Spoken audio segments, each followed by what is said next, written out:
This video contains subject matter that may be offensive and disturbing to some people. If you are the type to require a warning throughout a video or show, let this message serve as your warning. This channel discusses the harsh reality of true crime. If this warning is not sufficient for you, consider a different genre and unsubscribe from my channel immediately.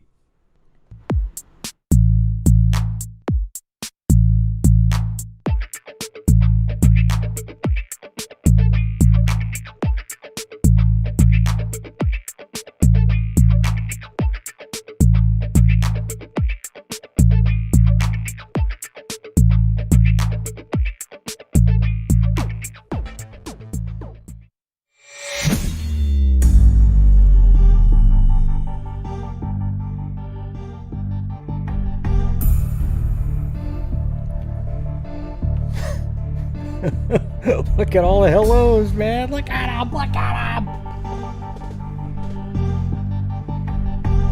Thanks, Sarita and Julie W.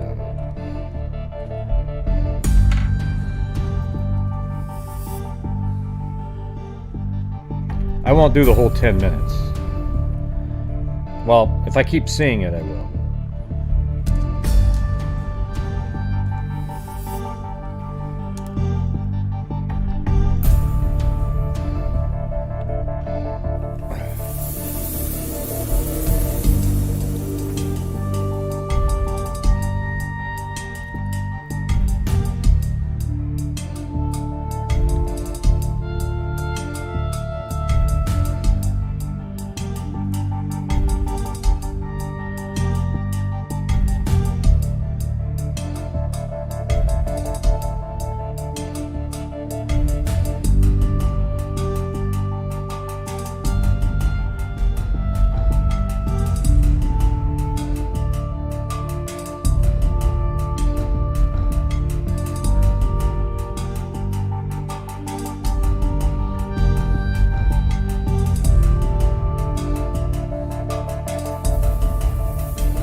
Oh, what's going on? Hey!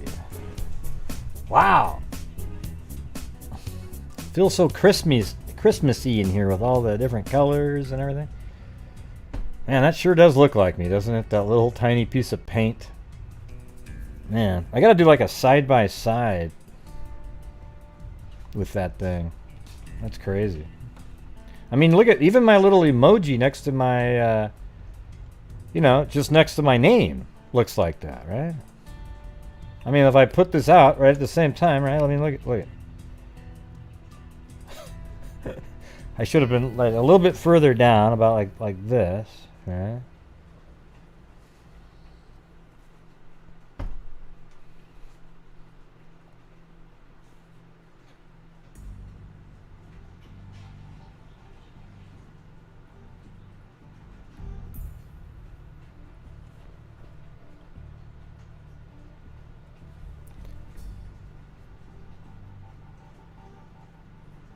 Alright, trying to figure this out.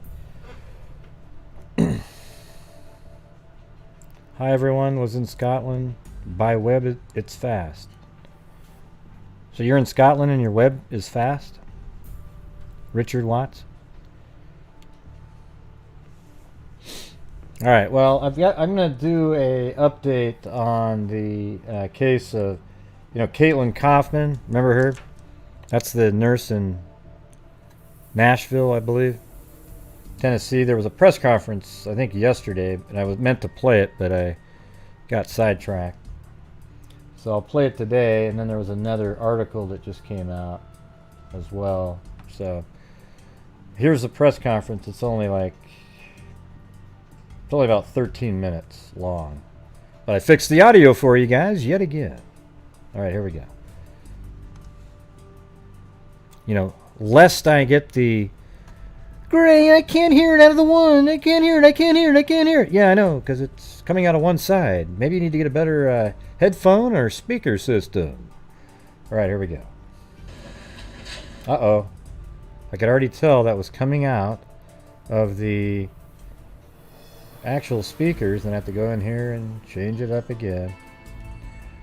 I recorded myself doing my episode of Nefarious on the Leota camp case, and then tomorrow I'll be recording my next recording will be the re-recording of the Amanda Goodman, and that's the one that Stacy wrote. So there you go.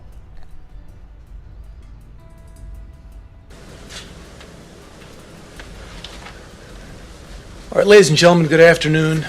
We wanted to provide an investigative update for you this afternoon on the Caitlin Kaufman homicide.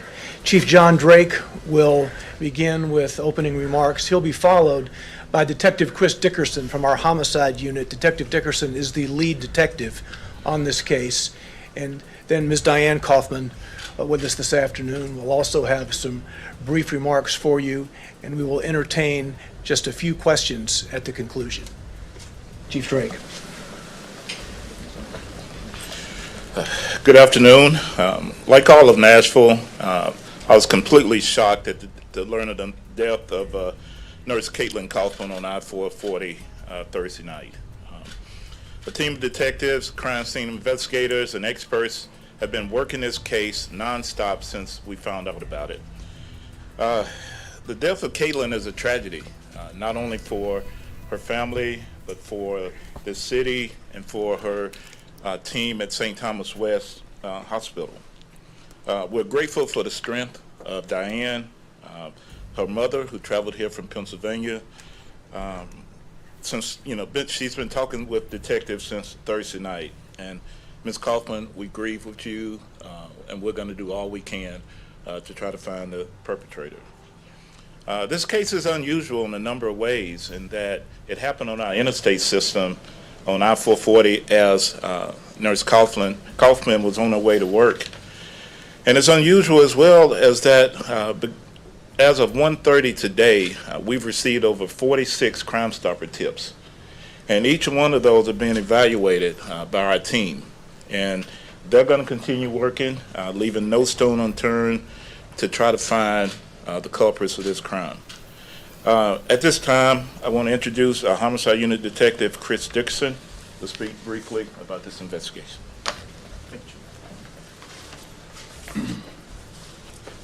Good afternoon, everyone.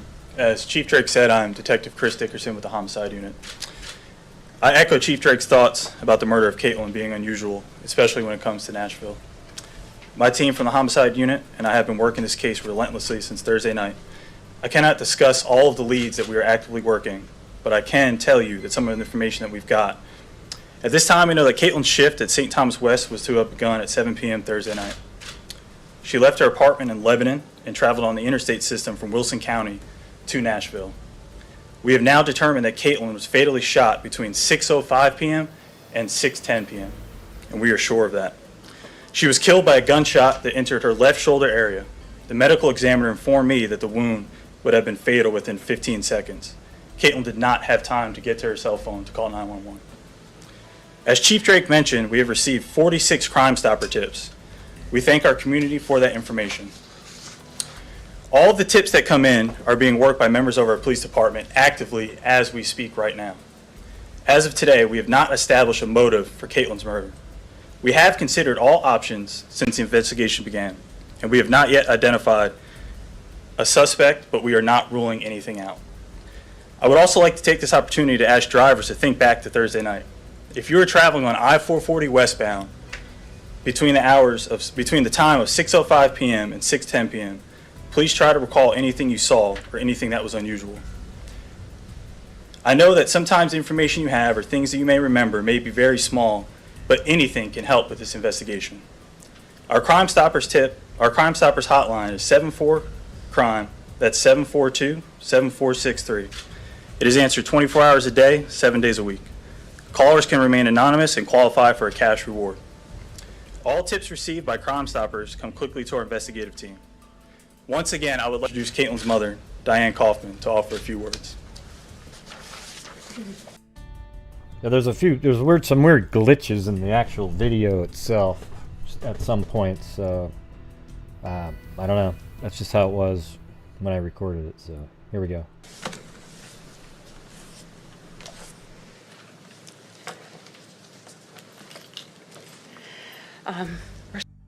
Oh, and by the way, they are actually glitches, okay? They aren't some weird governmental conspiracy cover-up designed to hide the truth from the people, okay?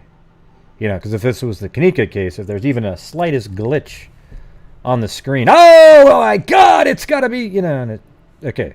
So I'm just letting you know, if you happen to be one of the stragglers from that case, glitches don't mean cover-up. First and foremost, I would just like to say thank you to the Nashville community for all of the support that you've given my family during this horrific time. You know, Caitlin's dream was to live in Nashville from the time that she was in high school. She had a passion for nursing because she was a very caring individual. And she did a lot of research after she graduated from nursing school to see where she could locate a nurse residency program, because she was the type of individual that had to have all of the facts and needed to know everything that she was getting into. She did that research, found out that St. Thomas West had an excellent nurse residency program, and she applied and she was accepted. After the nurse residency program, they had offered her a position in the ICU department, and that's where she worked. She was a very compassionate young lady. Had a heart of gold, and was on her way to work to help other people. That was so nice of that guy to come over like that. All I'm asking is that the Nashville community that she loved so much come together and help us find who did this to my daughter. This department has gone above and beyond for my family, and I will forever be grateful.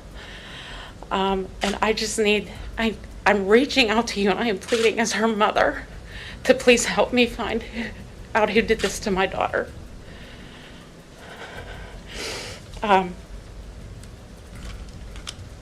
And I just want to say thank you again, and I appreciate everyone's efforts. And I need closure. I need that to. Hey, thanks, Jay. I'll turn it back on a second. I don't want it to go over that. Hey, thanks a lot, man. Appreciate it. Jay! Oh, there it is, see?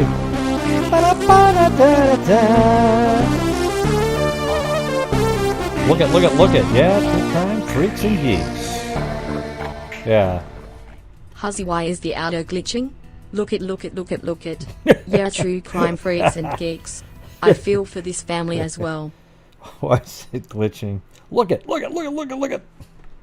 See, he remembers those days. That was funny. All right. To be able to make any sense of this whatsoever. So thank you. Thank you. All right, so we take a few questions. Anyone have any questions? You said you have like a very concrete time. You know exactly the time frame that you would shot. To do you video to verify? I mean, it could very well be a, just a random drive-by, but man, a lot of times, 6 shots in there. I don't know. It's a lot. By that? As of right now, we don't have live video, but evidence that we do have terms 6:05 to 6:10. So she was there for And like we are certain of that time frame. almost 3 A hours. lot of people have been talking about road rage. You know, do you have any reason to believe that this was or was not a case of road rage? I can't say definitively to that right now. We're looking at everything. We're keeping the scope open. We're not going to broaden or get tunnel vision. mean, We're looking yeah, at road that. rage. We're looking at every aspect that comes up. And that has come up in a lot of Crime Stopper tips, and we're actively pursuing every Crime Stopper tips that comes in. Gang initiation. I'm sure you're Jeez. looking at maybe other instances that have happened in neighboring regions at the same time. This one crime Maybe. has some similar elements as something that happened in Florida over the weekend. In Washington County, 2 men were arrested. They were driving from Colorado, arrested early Saturday morning for shooting at 2 people, strangers, in 2 different cars along a highway there. Detectives. Yeah, you never know. It could be alien abduction, visioned too. Several firearms, ballistic vests inside the vehicle. When they were arrested, they said it was time to go to war. Is this something that you guys are looking into, any possible connection? We do not know the travel, the path that they took if they came through Nashville right now, but we are working with them actively and talking to them in constant communication. Whatever evidence they recover, we'll compare notes, but we are working with them and it's something we're looking into. But we are aware of it, and as soon as it happened, we are. I mean, they do, you know, gang initiations do crap like that, you know, like the knockout game, the just randomly killing somebody just to prove that you can, you know. So sure, you know, it's a possibility. It's just kind of like low on what I would guess, but you never know. Could be anything at this point. Notified by that county. Do you know how many shots were fired, which direction they came from? This appeared to come from somebody on the NY's. Right now, the shots were fired from the interstate, but I can't dive too in deeply if she was targeted or not, but we are looking at everything. What about the number of shots and in which direction, like was the shot from? We do know that the vehicle was struck at least 6 times. Because there could have been more shots, too. So from the interstate. So that means the car drove up next to her, probably. I mean, obviously, because it couldn't have been on the other side. You know, that you're going by 120 miles an hour if you go 60 plus 60. So it's obviously somebody pulled up right next to her and shot through the door 6 times. And it kind of reminds me of the Melissa Pesky case. Although that one seems, you know, there's just one shot.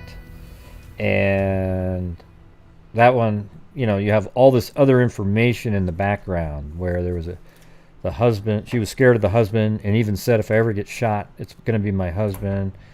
And she was actually driving away with her kids to get away from the husband. And then she gets shot on that 500-mile drive.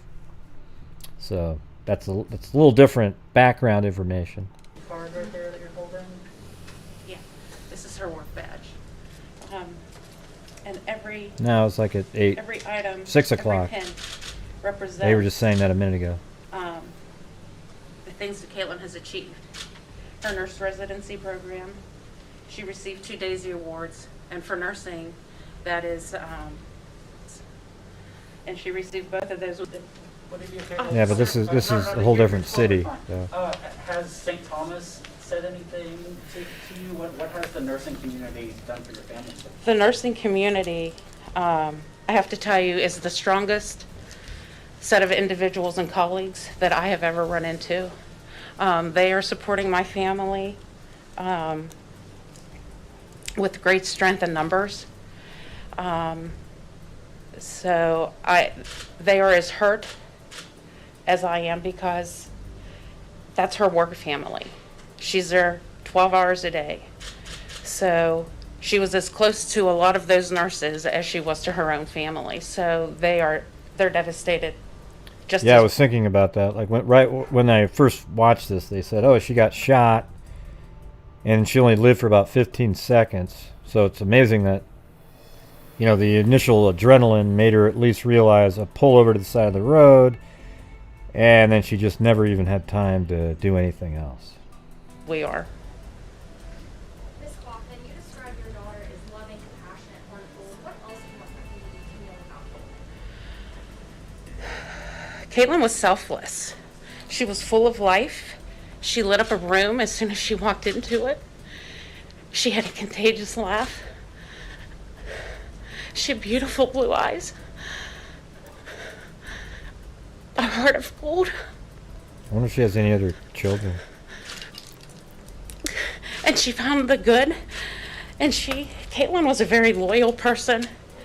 And when you had the opportunity to be welcomed into her small circle, she was sorely missed. And I miss talking to her every day, multiple times. Maybe it's a growing trend. Not at all. No reason to believe that at all. Ms. Kaufman, is there something that you'd like to say directly to the person or persons out there who may know that they're responsible for what they did to your daughter? Yeah, why? Why did you do that to her? She didn't deserve it. I can't. In the middle of I can't nowhere wrap my head there. around it. I don't know how Maybe- someone can Maybe in the middle of nowhere, Bear will be right. take another person's life like that. She was on her way to work. It wasn't like she was doing anything maliciously. I was on the phone with her prior to the incident. So I just want to know why. What's a square mean? Can you tell us what One that more last question. phone call was about and what it was like? It was our normal everyday conversation Isn't that weird? on my way to work. They Mom. just It's talked okay, right honey. before that. She was fine. She was fine. I had to get off of the phone, and when I attempted to call her back, there was no answer. Yeah. Thanks, everyone. Thank you for speaking with us. I know that's not easy. We appreciate it. Thank you. Is there a reward being offered this time? We've heard from some members of the community about posting a reward. We don't have those full details yet. Obviously, Crime Stoppers has that standard $1,000 reward that is there now, and I'm expecting to hear some other news about rewards later in the afternoon. What's a Kim file? Okay, thank you. Thank you. My wife was a Fed teacher, whatever that means, and only family can look a Kim files. Don't know what that means. Sometimes I can decipher what you write, but at that time I have no files. That's a bully playground. I have no idea what you're saying. Okay.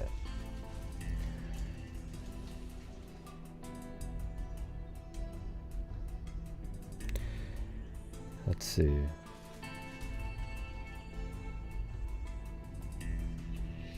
All right, so yeah, you guys remember that's where she was shot, somewhere around in here, then pulled over, and she was just headed to take this exit up here, and then was gonna make her way to the hospital where she worked right there, and she never made it. She was just about to get to that exit there. You know, I've had some people say road rage, some people say gang initiation. You know, could be. I mean, it doesn't sound that nobody can mention anybody that didn't like her. But that doesn't mean there was somebody who didn't like her, right?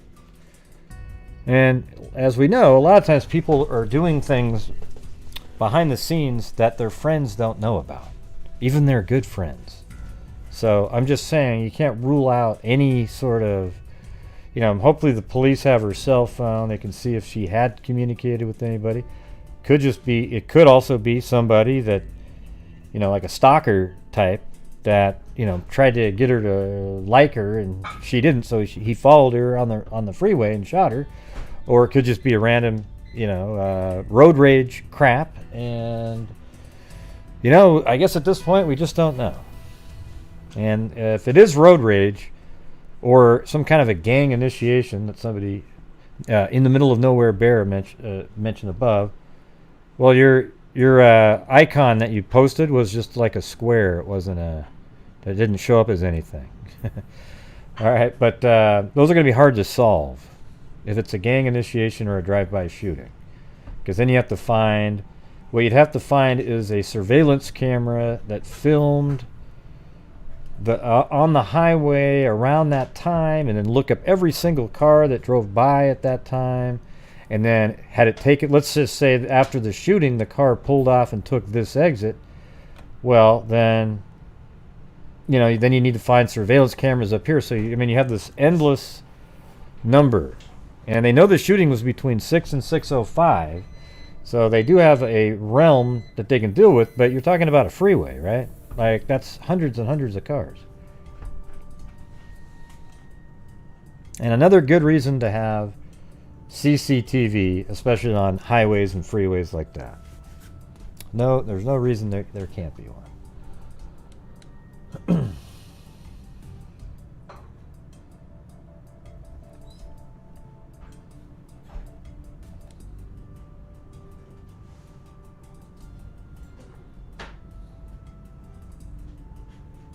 No, she would have, but she didn't, so.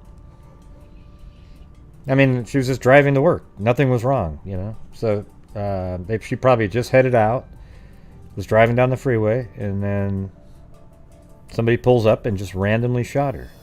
Here's another thing, too. Is sometimes women that are being stalked don't even know that the person's stalking them, right?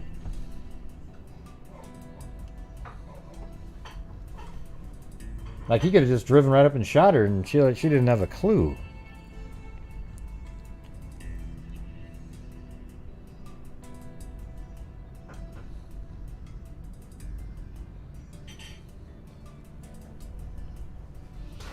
Okay, I'm switching over to...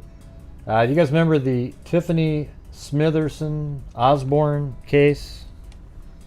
I almost didn't remember it because it was a while ago. But then I looked it up and went, oh yeah, that's right. So... Ooh. Come on.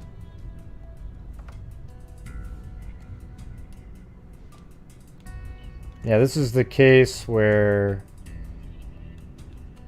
there was a guy named Cedric Watts. Remember the case where she was over at his house, he claimed, and then she went to the store, and then she just kind of went missing. And then the Cedric Watts guy lived right around in this area, or maybe it was this one. I can't remember at this point, but there was this local store, and then she went missing, and then months later, it seemed like it was months anyways, M-U-N-T-S. Her body was found literally right here, and there's even a street view right where her body was found. It was found underneath, which is weird. She was actually found underneath these mattresses wrapped in plastic. I don't know if, probably wasn't these specific mattresses because this is 2014, but it was right here in this way sort of completely hidden space, really. God, would you even want to live there? Man, that's just... They make it look like, oh yeah, it's great, and then right over the walls is this hellhole where bodies are buried, right over the tree line there. Alright, well, they finally arrested that guy. Authorities make arrest in murder of Midfield mom. Bessemer and Midfield authorities have arrested a man in a woman's homicide. Tiffany Osborne's body was found in April in an area off Lakeshore Parkway. Her body was wrapped in fabric and had been dumped at the end of a road in an industrial area. A warrant had been signed on 36-year-old Cedric Earl Watts Jr. for Osborne's murder. Watts is in custody at the Jefferson County Jail on unrelated charges.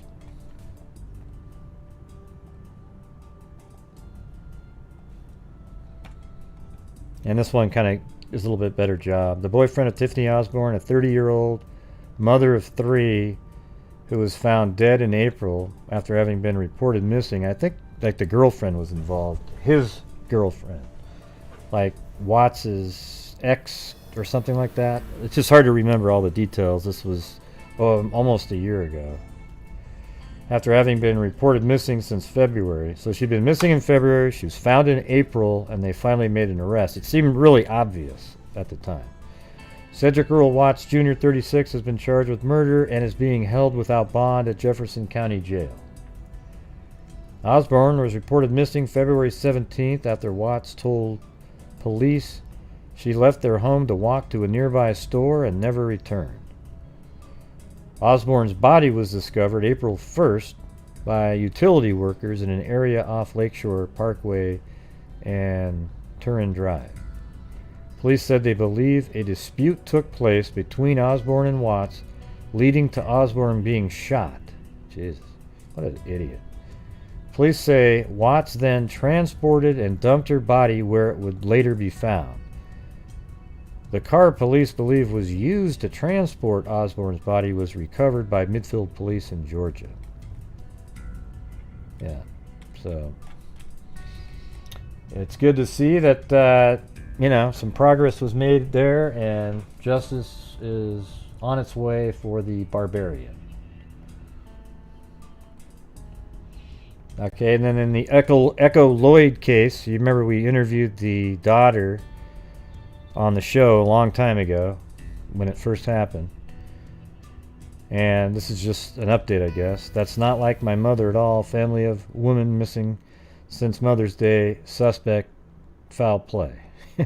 I mean, it's weird because, we had all this information there. I'm not sure why this article might not have come out back months ago when we interviewed her, the daughter. Echo Michelle Lloyd, 48, was last seen in Benton County, Missouri on May 10, 2020, according to Missouri State Highway Patrol. Lloyd's family realized that something was amiss when her daughter, 28-year-old Kelsey Smith, traveled to Lloyd's home in Edwards, Missouri to deliver a Mother's Day present, but was met with no answer when she knocked on the door. NBC News Dateline reports, and then it says Smith left the gifts on the porch and tried calling her the following morning but didn't receive a response. She then went back to her mother's home and then she again received no response when calling out for her, and then she broke through the window. What was the item that was found outside? Wasn't that a gun or something? You guys remember that part? And they wouldn't say exactly, she couldn't say exactly where it was found. Yeah, I thought there was a gun. Lloyd's house did not look to be in disarray, but Smith said that her mother would not have left things the way she found them, according to Dateline. Lloyd's purse containing her wallet, ID, and cash was in her bedroom, but her keys, pistol, there you go, cell phone, and medication were missing. Yeah, it was on the porch. Okay. Thank you, Jessica Schubach.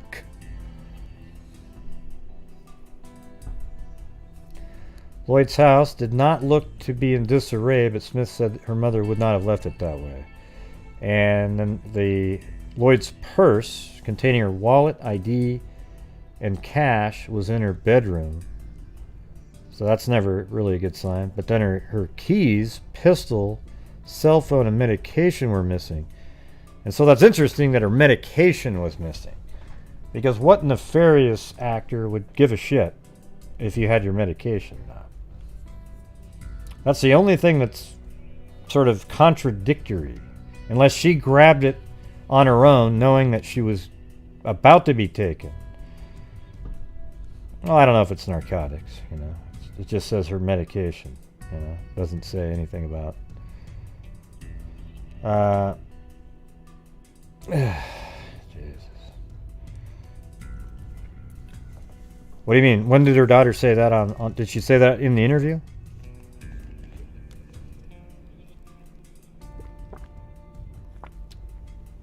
So why are they saying medication then? Just say it narcotics. I don't remember her saying that in my interview that long ago.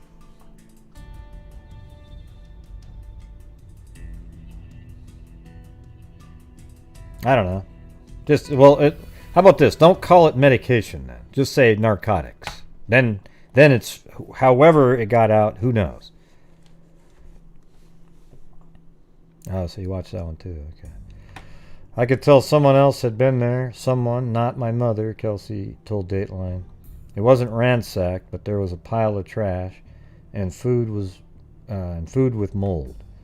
That's not like my mother at all. She's OCD, she wouldn't have left the house like this. Smith reported her mother's disappearance to the authorities, and they have been searching for her since. Lloyd's family said in July that they believe that foul play was involved in the disappearance of the mother. We don't feel she decided to leave her life or is gone. What? That's a horrible sentence.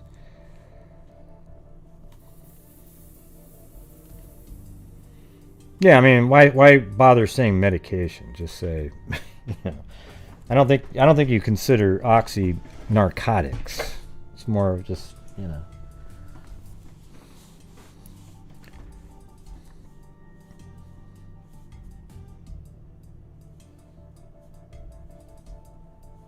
Okay, so so if it was oxy, then maybe that is something that people do want to steal sometimes. That's for sure. I don't think you call it that. I'm sorry, Gene. Nobody ever goes, "Oh, you got narcotics?" You know, nobody says that about Oxycontin. You might, because you're so much more enlightened. Let's see. Nah, they don't. Let's see. I know you guys might call it that, but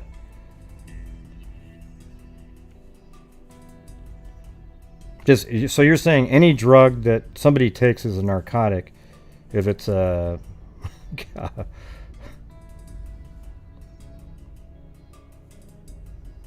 Oh, is it really? I don't.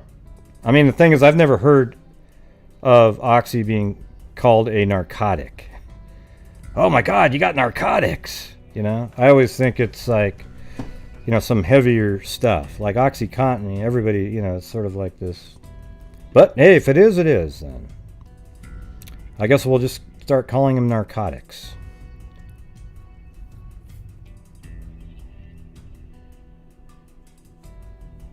Yeah, forget it.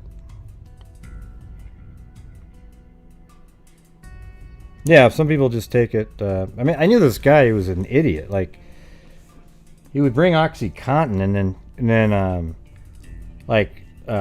chop it all up into little tiny fine particle like Coke and then snort it. It's like, what was he doing? I mean, people just figure out all these crazy ways to do drugs. It's just nuts.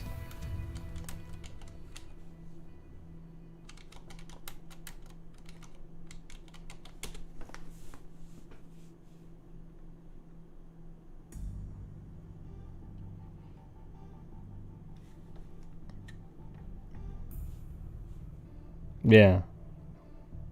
Yeah, well, if it's I've never heard anybody refer to it that, but I'm not in the medical world, so I always just think of them as saying like it's a an opiate. But I guess, that's probably what that is, right? Anyways, I don't really give a shit. I mean, I was just saying, to sit there and say, her medication was missing is sort of misleading. Even though that is a medication, you have to say other things to make it seem like it was,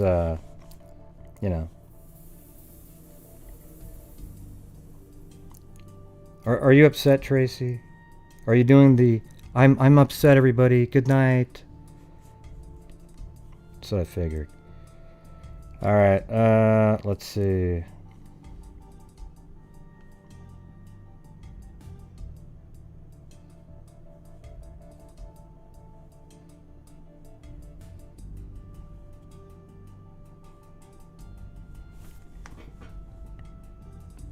Hey, it's Mag. Haven't seen Mag in a while.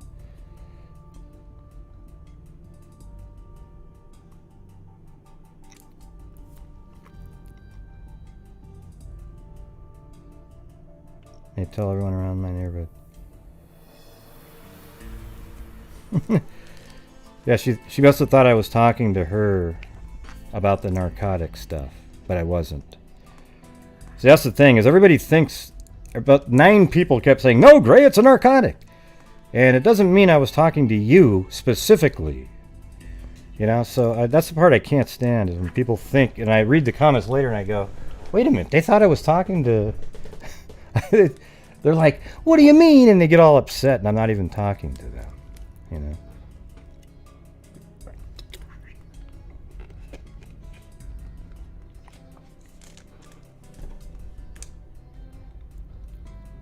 Yeah.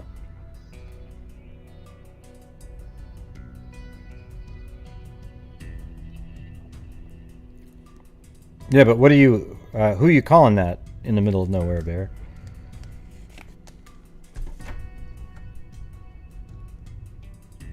Nah, she got upset up there, I could tell. She goes, forget it. You know, it's just getting so tired. You know what I'm tired of, everybody? Is the drama that you guys are starting to pull off all the time. You get upset if you're not a moderator. You get upset if you're not this. You're not this and that and the other thing. And I just want to do my damn show, okay? Now, right, I didn't know that it was a narcotic. I just thought it was some kind of a drug, okay? But I guess it's all narcotics. All right? So that's the reality of it. It's a narcotic. Yay, everybody, it's a freaking narcotic. That's awesome, okay? But I just want to do my show. I don't want to have to deal with the crying and whining and baby mentality sometimes. It really is really disturbing. Okay, just be adults. If I don't get something right away, you can try to sell it to me later. I'll figure it out, okay? It's no big deal. I looked it up on the side. Yes, it's a narcotic, okay? I'm sorry, I didn't have a clue that it was considered one, right? But I know now, all right? But I'm just really tired of the constant sort of, you know, oh, I get upset, oh, golly. You know, it really, it's not cool. It's not fun. It's not fun. It's not fun. It's not fun for me to spend the next hour and a half, 2 hours, after somebody acts like that. All right. So, anyways, it turns out Lloyd's house did not look like it was in disarray. We don't feel that she's decided to leave her life or is gone of her own free will. A reward for information leading to the discovery of her whereabouts has been raised to $7,000. Lloyd is 5'4", weighs 110 pounds. She has brown hair and brown eyes. So I guess about the only thing that's new is nothing. You know, nothing has been solved. $7,000 has been raised, I guess. And that's really about it.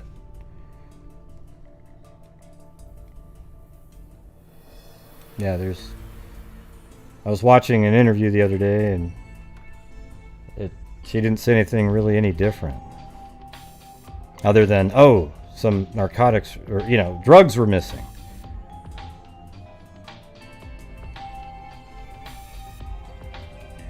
Yeah, I guess so, Patricia. Guess so. Do you have any narcotics, Gray? Asking for a friend. LOL. Winking face. Smiley face. No, I don't have any narcotics. But you're just asking for a friend now. Okay. That's cool.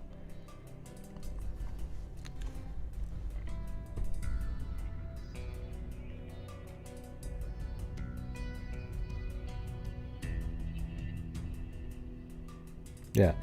So, everybody just have a good time, all right? That's all you got to do.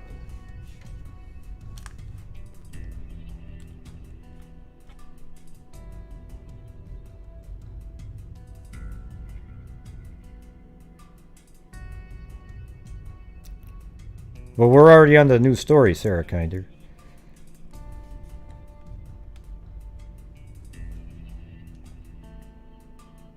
The nurse's name is Caitlin Kaufman, but we've already passed that part.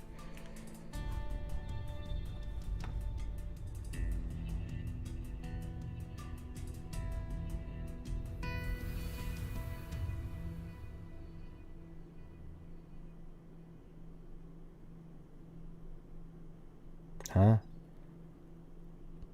I don't know who you're talking to, Jose.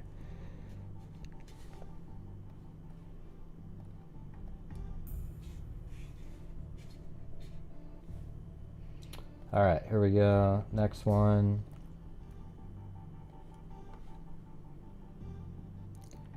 I guess this is a case here. I don't really know about it, but it was a rape, and they've got some surveillance on it.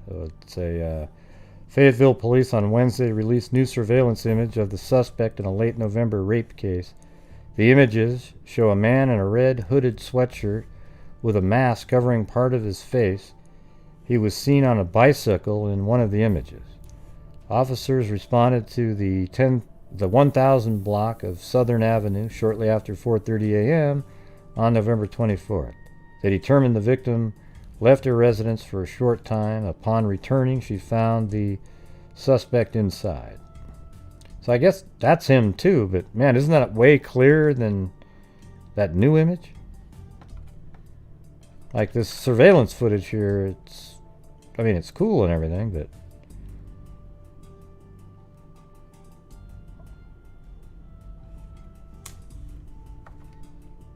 but that's the same guy right there, I guess.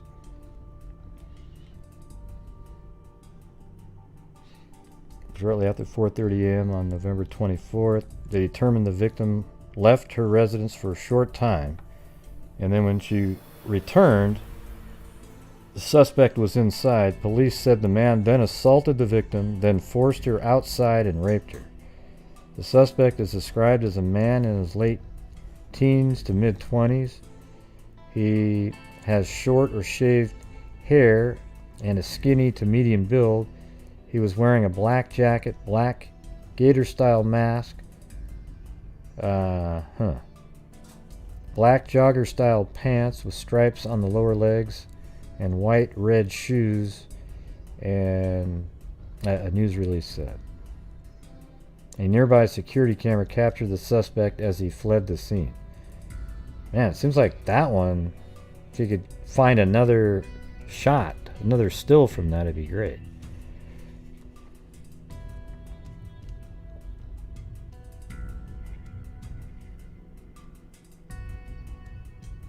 Yeah, I don't know who that Jose guy is. Probably a troll.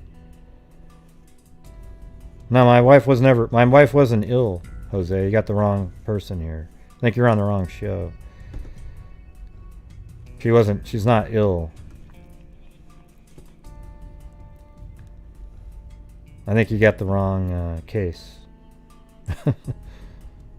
I don't know if that's her house or not.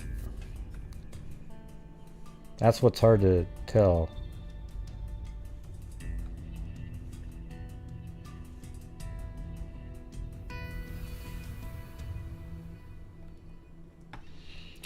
So that was just a quick something there. We don't really have any other information on it. I think it's kind of recent. Well, it said November 24th. So, not too long ago. 2 weeks. Maybe I'll check it out. Try to get more information on it. But I had that sent to me, so I thought I'd put it out there.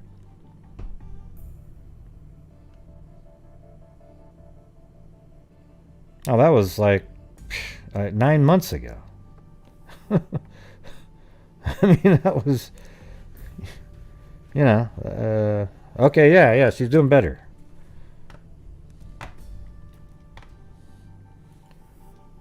Thanks, though. I mean, thanks for asking. That's why I didn't know what the hell you're talking about. It was so long ago, I've kind of forgotten about it.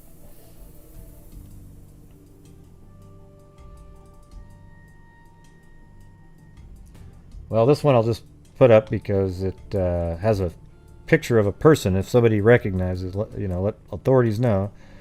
Police have released a surveillance photo of a man they are hoping to identify. And there's the picture. He looks like he's somebody that should be identifiable. Police in Salem are asking for the public's help in identifying a man in connection with the case of a missing teen. Investigators believe that the man pictured here may have information concerning a 17-year-old girl who was reported missing from Alliance on June 2nd, 2009. The picture of the man was taken at Salem Hospital on March 2nd, 2010. Wonder why they think he might be So that was June 2nd, 2009, she went missing. And then, 9 months later, you see a guy at a hospital and you think that might be him? I don't know.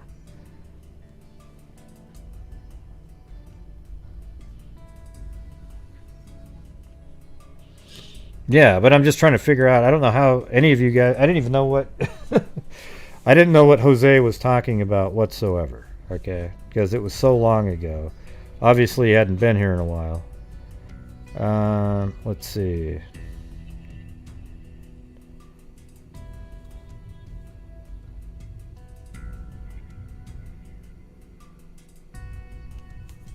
Yeah.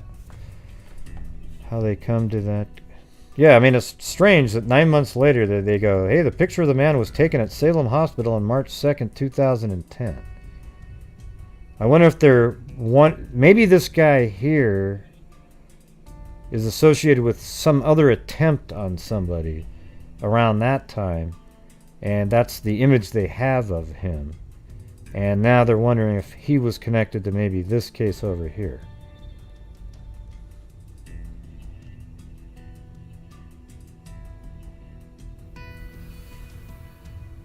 Yeah. All right. Well, that's it on that one. Just some kind of a quick thing. If anybody recognize that person, that's in, I think it's Salem, Ohio. That guy. Hey, look at he's got the Oh wow, it was a Delphi case. Look at he's got the hat, the beard, and the blue jacket and the jeans. Oh my God, we just got to get the hoodie.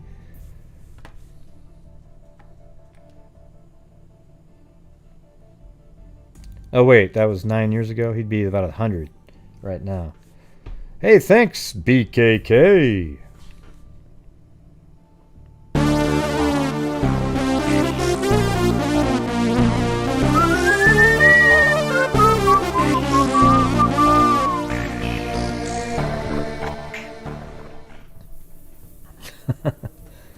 Thank you. Very kind. All right. Arrest made in 1998 rape and kidnapping case. God, you think? Look at that guy. He should have been arrested just for being that guy. Tampa police believe they solved a crime that happened more than 2 decades ago. Using genetic genealogy to find leads, the Tampa Police Department says an arrest has been made in 1998 rape and kidnapping case. All right, authorities say 60-year-old James Bird was arrested Wednesday morning in Marion County and charged with armed kidnapping and sexual battery on a 22-year-old woman. Hey, thanks, Rebecca Green. As is clear in this case, we have never considered an investigation as a cold case, and we work every case until each one can be successfully solved. Let's see. Down here it kind of goes through the... Hey, thanks, Joshua. I'm not as think as you drunk I am. Yeah, I used to say that one all the time. You know what the best one is? Here, do this one. Hey, you're young enough to pull this one off. Hey, look it. This is what you need to do sometime. All right, let me wait, that's not the one. Hold on a second. Okay, this one. Okay, go like this. Like, have a few drinks, what and whatnot, be at a party, and then walk up to your friend and go like this. Okay, you guys do the same thing. I mean, respond to me the way you would naturally. Holy shit. Wow. Okay, go ahead.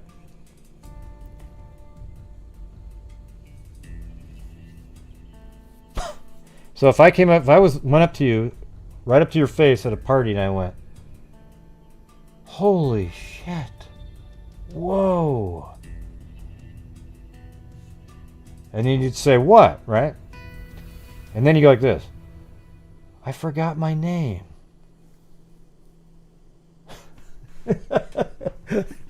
Yes. It's just so awesome. Because, see, people would... they believe it. Okay, you gotta go. You walk up and you go, holy shit! Oh my god! And they go, what? I forgot my name. Oh, see, that's some good shit right there. Okay, yeah. See, the only one that didn't get it was Zozo. You notice that? So yeah, that's how it works. So that one, you sort of win the "I'm so drunk" story, right? You don't have to say "I'm as think as you drunk I am." You literally just you get them worked up too. Yeah.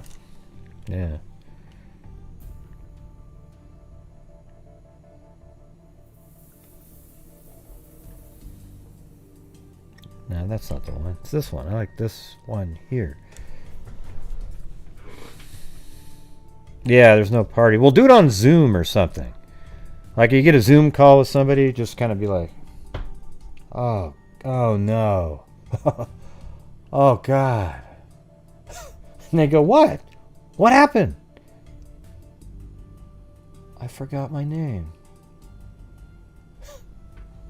Come on, you gotta admit, that's just like pure gold right there. I mean, think how drunk you have to be to actually not remember your name at that point. Yeah. Yeah, just try it. Hey, I want you to try that one, Joshua, at one of your, you probably get to go to some parties here and there. Yeah, you definitely got to go try that one. But you got to pull it off, get your game face on, literally act like you're absolutely in distress. Okay? Yeah.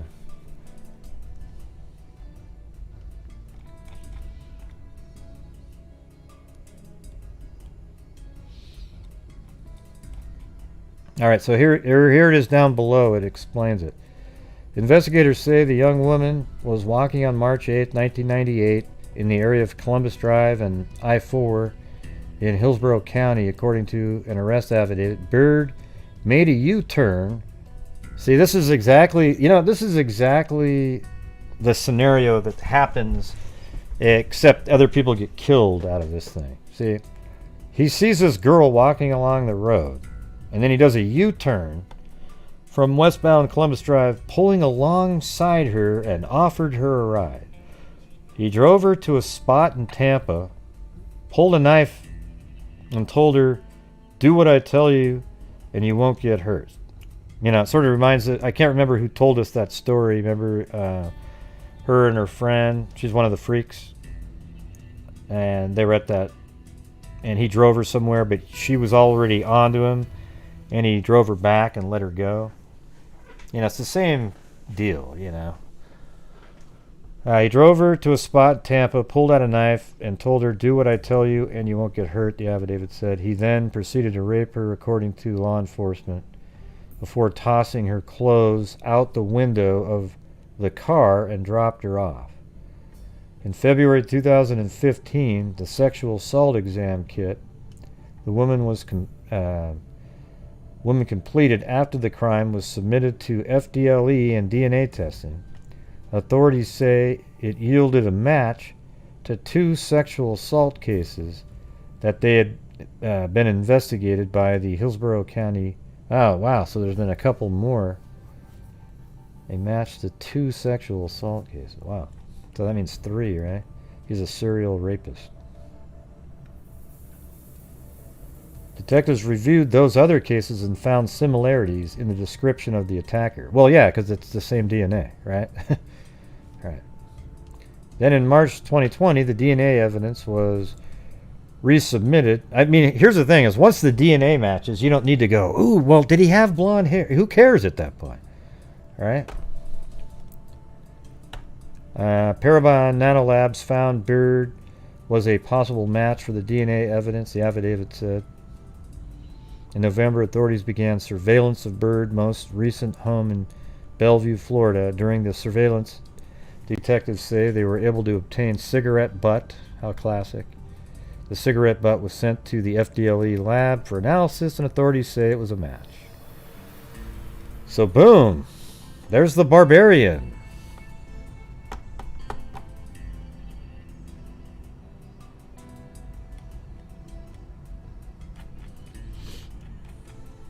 All right.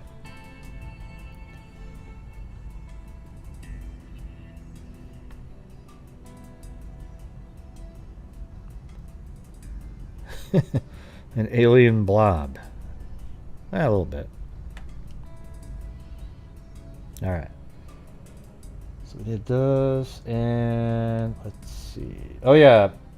Okay, so here's a case from 1974 in Ohio.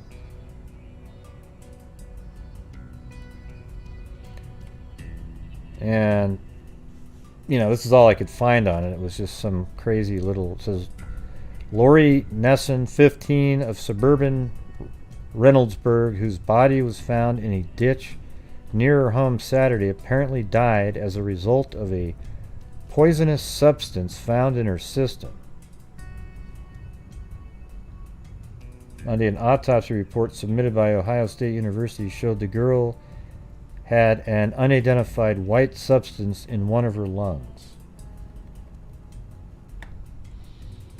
Lori Nesson, 15, of suburban Reynoldsburg, whose body was found in a ditch near her home Saturday, apparently died as a result of a poisonous substance found in her system. Reynoldsburg police said in an autopsy report submitted the girl had an unidentified white substance. Further tests, the same. I guess that's the same story, but. So that was the only stuff that showed up, the only articles that showed up in the newspaper way back then.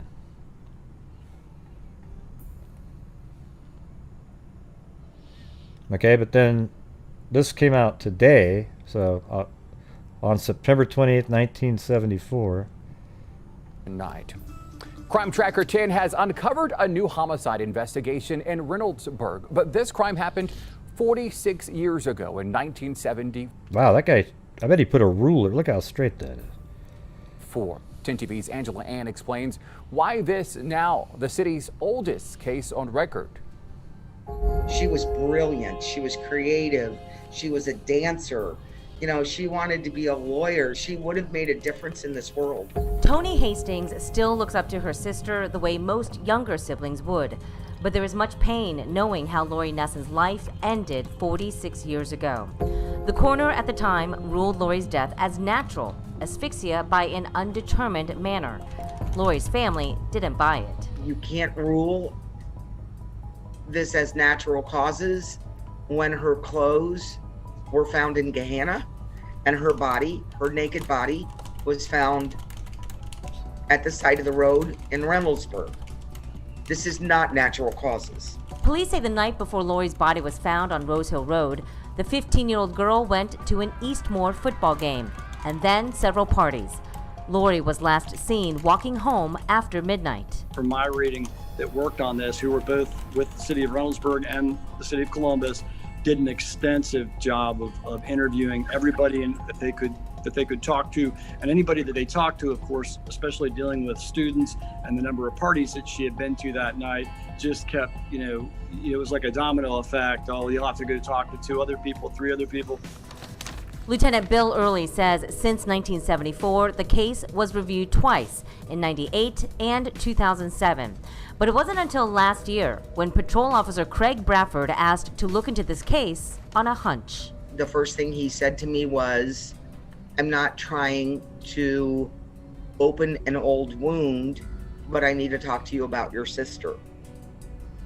And I proceeded to say to him, you can't open something that was never closed. With the family's blessing, Reynoldsburg PD reopened Lori's case. He solicited the Franklin County Coroner's Office to review the case, look at the evidence, and they actually just in September this year, it was about a year-long process because of COVID and everything else. That's a real picture. They ruled it as homicide. In an email, Coroner Dr. Anahi Ortiz told 10 TV homicide was the only plausible manner of death given the bruising and the circumstances surrounding Lori's death. I am hopeful that why does it take them so long to figure shit like that out? Her body was also found somewhere. It's just kind of obvious. There's someone who knows something that they would certainly come forward, given this many years later, in the hopes that we could give some closure to the family. But 46 years is a long time. Police say potential witnesses or even suspects may no longer be alive. Lori's family knows this too, but they hope modern-day forensics and DNA will give them something. I will never give up, not just for her, not just for my family.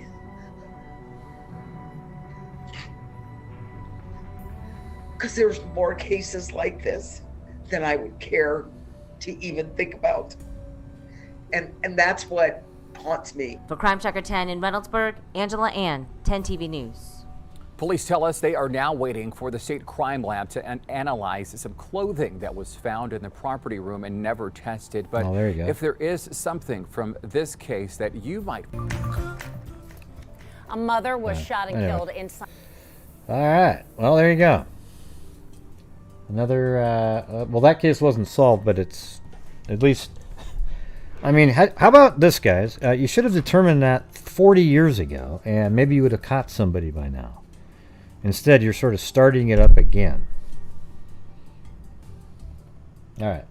So now we're going to go back to 1960 in another Iowa case over here.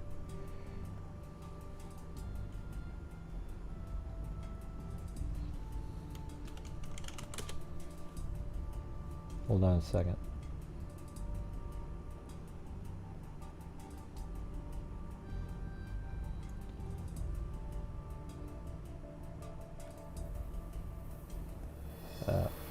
All right. I keep losing this. Oh man, everything just disappeared off my screen. This second. There it is. There's one. There's the other one.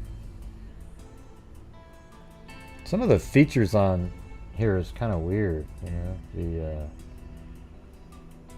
on Windows 10, you know, you click on something and then it opens everything up, and then it shuts every single window down on your screen, or like it minimizes it for no reason. That's one of the things I don't like. Okay, there we go.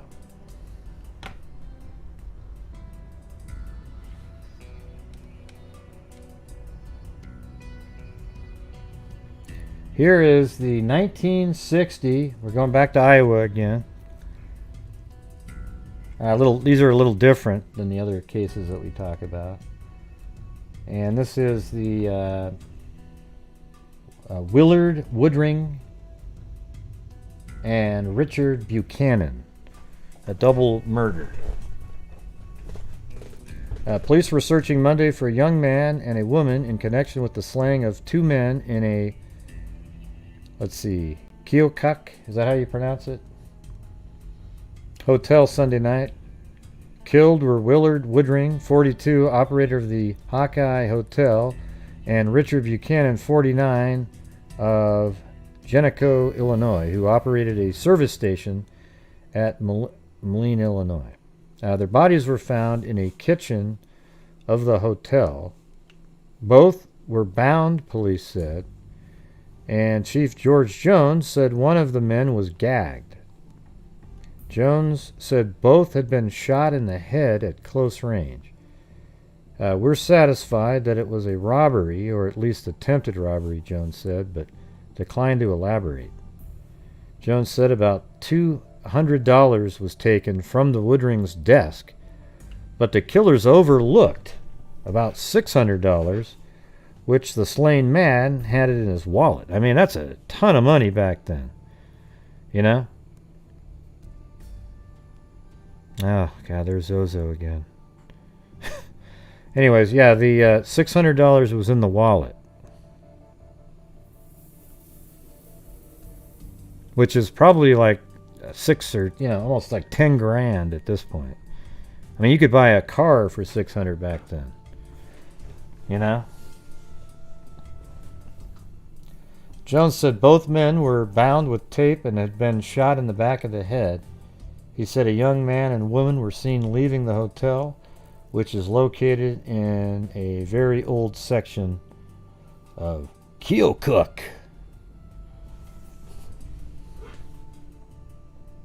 Yeah, they missed that part, the 600 though. You know, they didn't check the pockets. They took the 200 though. Police turned up 2 clues Tuesday in the slaying of 2 men in Keokuk Hotel Sunday night.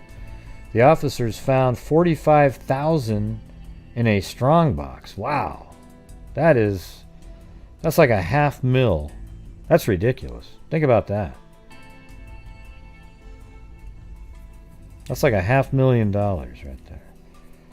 $45,000 in a strong box in the trunk of the car. No wonder those guys were there.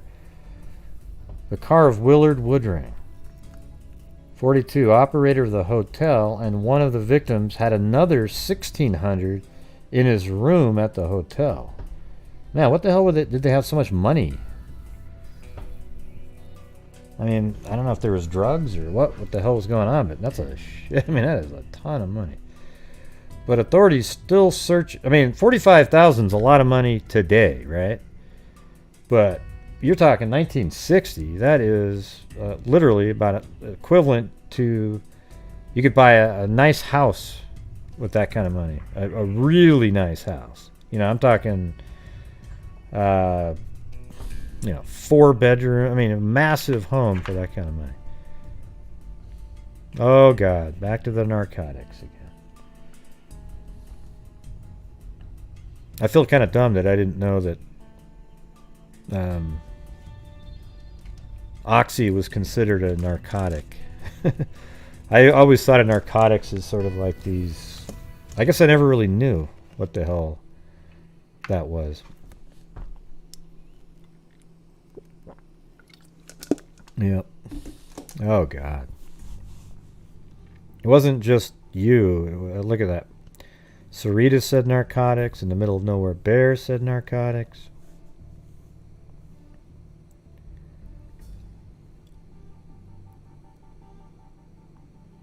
Well, I don't need you to let it slide, but yeah, you know.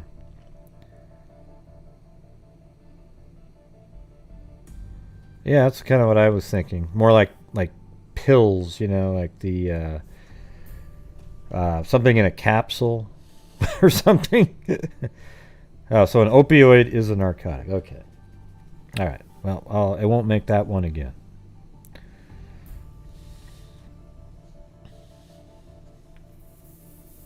See now, but see here you go.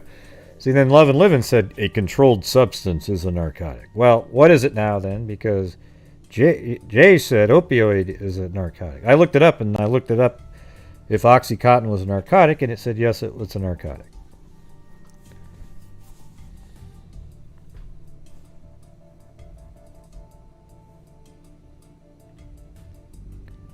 I didn't say I didn't know what Oxy was. I've had Oxy given to me before. I actually never end up taking it. I just sort of toss it away, you know. Yeah, Jay should know because he's a doctor.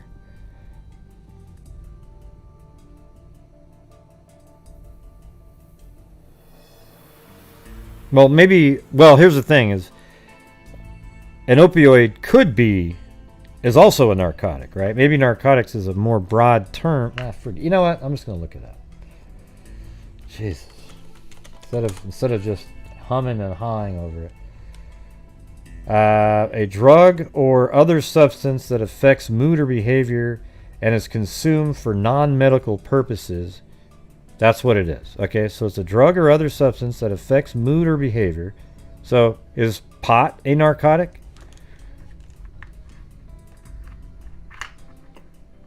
Is marijuana a narcotic?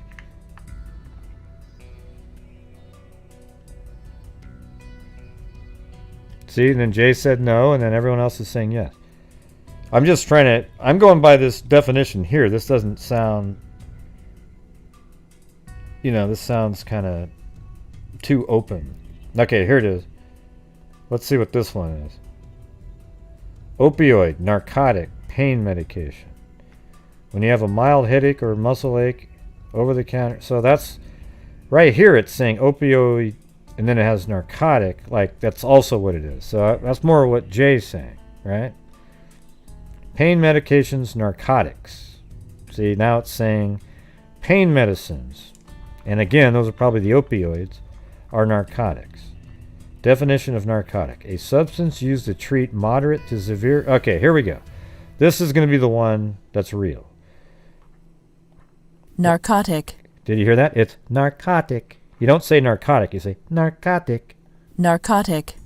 And if I ever hear one of you say it like that, you'll be banned. I'm just kidding. Look at that. Narcotic. Have you ever had a narcotic? Give me a break. Narcotic. Okay, anyways, it says a substance used to treat moderate to severe pain. Narcotics are like opiates, such as morphine and codeine, but are not made from opium. They bind to opioid receptors in the... Okay, so Jay had it right. So that just... so every one of you that was saying that the OxyContin was a narcotic, we were absolutely right. And what's funny is that is a narcotic. Right? Yeah, well, they weren't believing you, Jay, so we had to go look it up. Oh my God. Everyone else was saying that I don't have a clue, so I'm just trying to... So now we all know. Yeah, you guys should have just taken what he said.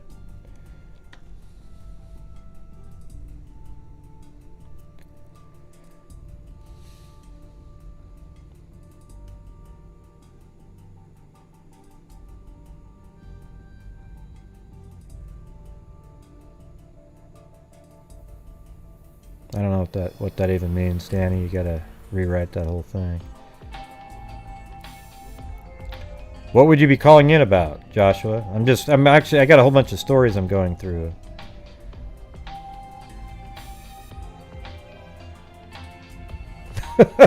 You can be wrong, but not with opioids. Can I call in Mr. Gray?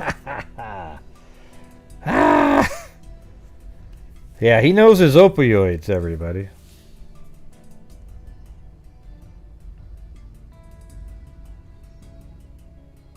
Yeah.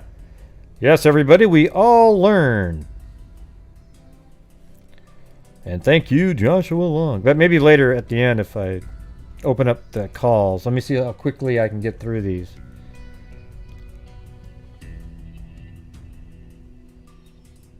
Even though I don't work. Right, so everybody from now on, we all know that narcotics are actually... sort of associated with opioids because they bind to the same receptors and are for pain mitigation. All right? Okay. So the fake news on Google search up here where it says, here's what Google gave as their number one answer: a drug or other substance that affects mood or behavior and is consumed for non-medical purposes. Okay, so that means Google is fake news. Okay, Google? You're going to have to work on some of the crap that you're doing.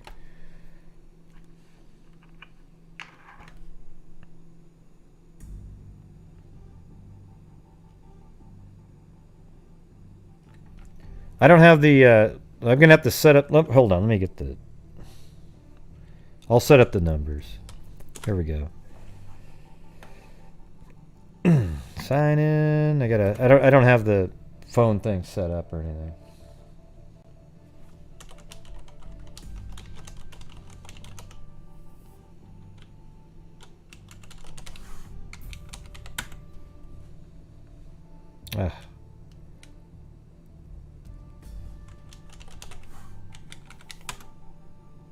Uh-oh. Why didn't that work?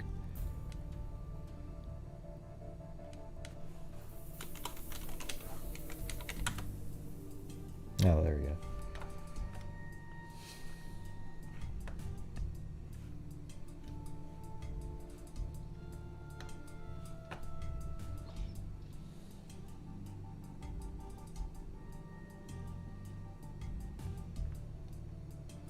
He just disappeared after he said, "Can I call in?" And I said, "Well, I wasn't doing that," and then he disappeared. Oh, hold on a second.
All right, well, there you go. Those numbers work right there. I don't think I've ever had anybody ask to call in. I know they are, Paul. You shouldn't take them so much. All right, let me read through this one. It'd keep you from thinking that your buddy was the killer over and over again. Well, there you go. The number's on the screen for Joshua to call in.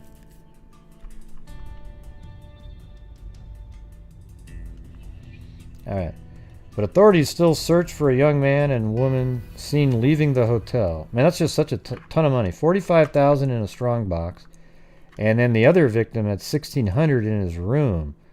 But authorities still search for a young man and a woman seen leaving the hotel after other residents reported hearing gunfire. Also, a victim of the shooting was Richard Buchanan, 49, of, Kelowna, Illinois. He operated a service station in Moline, Illinois. The bodies were found both bound and one of them gagged in the hotel kitchen. The men had been shot at close range in the backs of their heads. See, that sounds like that they were tied to a chair, then they came up and shot him. But we find out later that they both got out of their binding and started running. One ran and the other one. So if that is true, then that means the guy caught up to him and just shot him. He said $200 was taken from Woodring's desk, but another $600 on Woodring's person went untouched. So Woodring, he had $600 in his pocket, $45,000 in a strong box, and then the other guy had $1,200 in his hotel room. Police said the $45,000 was in $50 and $100 bills. Yeah.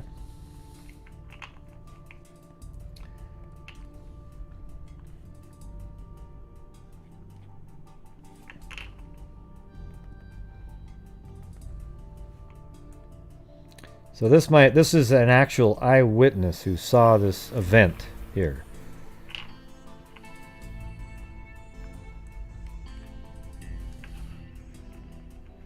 Hey Joshua, you calling in? You got to call in to break up the continual conversation on drugs. So I want to get back to the case here.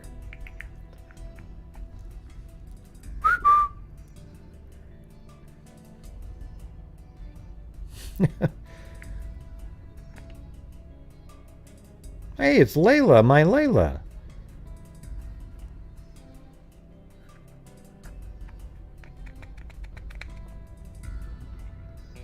Maybe that's what happened. He wasn't as as drunk he was, and then he forgot to dial in.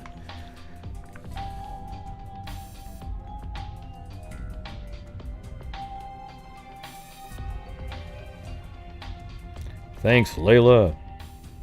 The phone lines are now open. You may now call in and confess. Straight to heart. Are you related to Straight Drop at all? It's up on top of the screen. Can't you see it? Big letters. Okay, you're not? All right.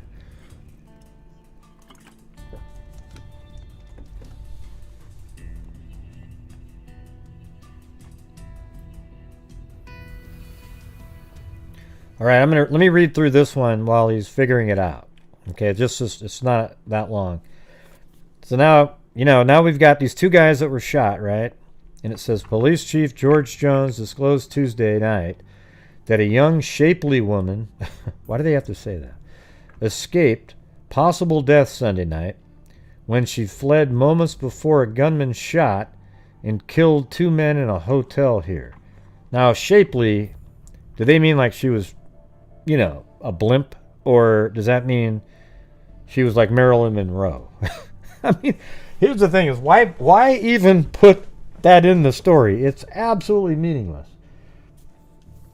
Jones said the woman Betty Andrews, 22, of St. Louis, Missouri, was held captive along with their fiancé and another man in the apparent robbery attempt, but escaped just before the shooting.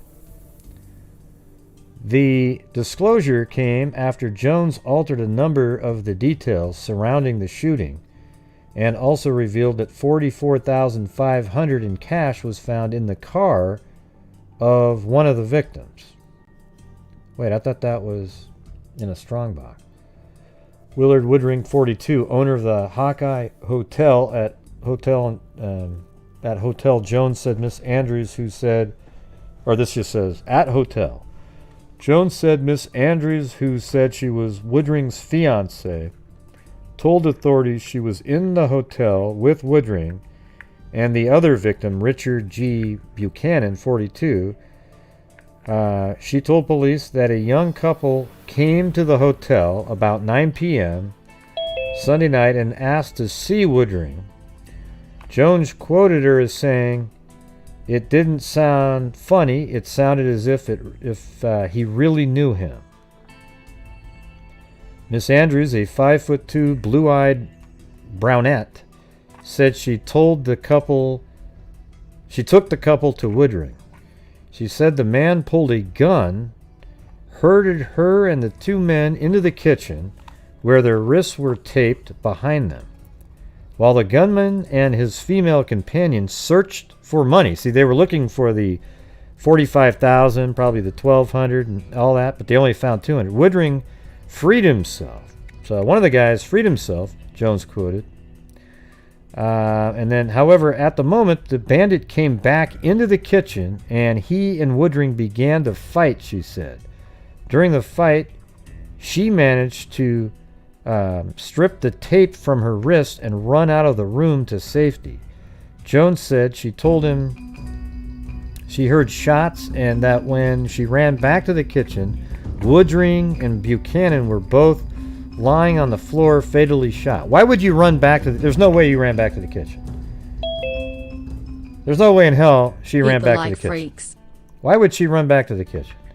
She said she heard the gunman running out of the hotel and the gunman's girl also was gone.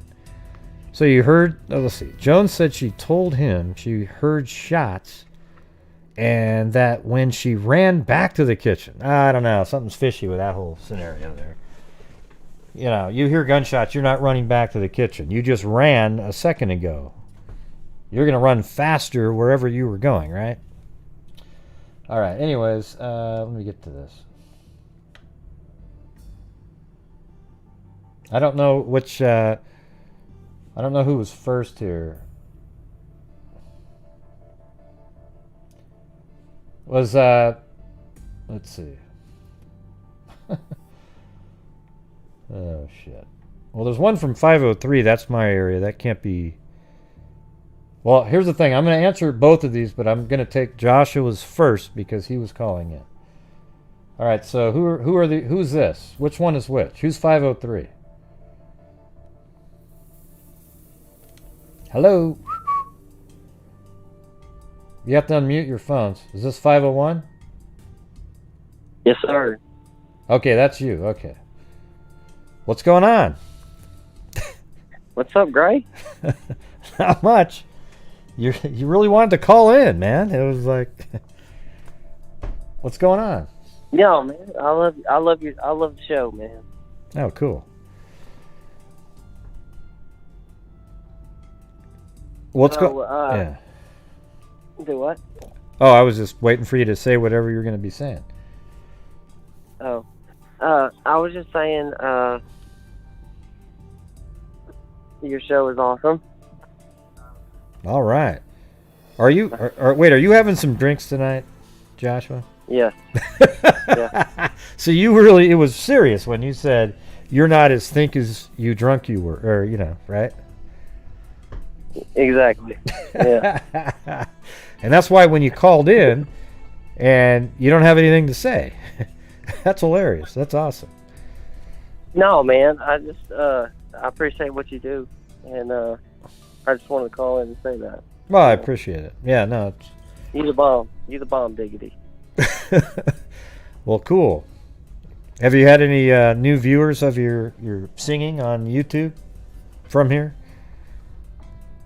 I've got a couple more subscribers because of you.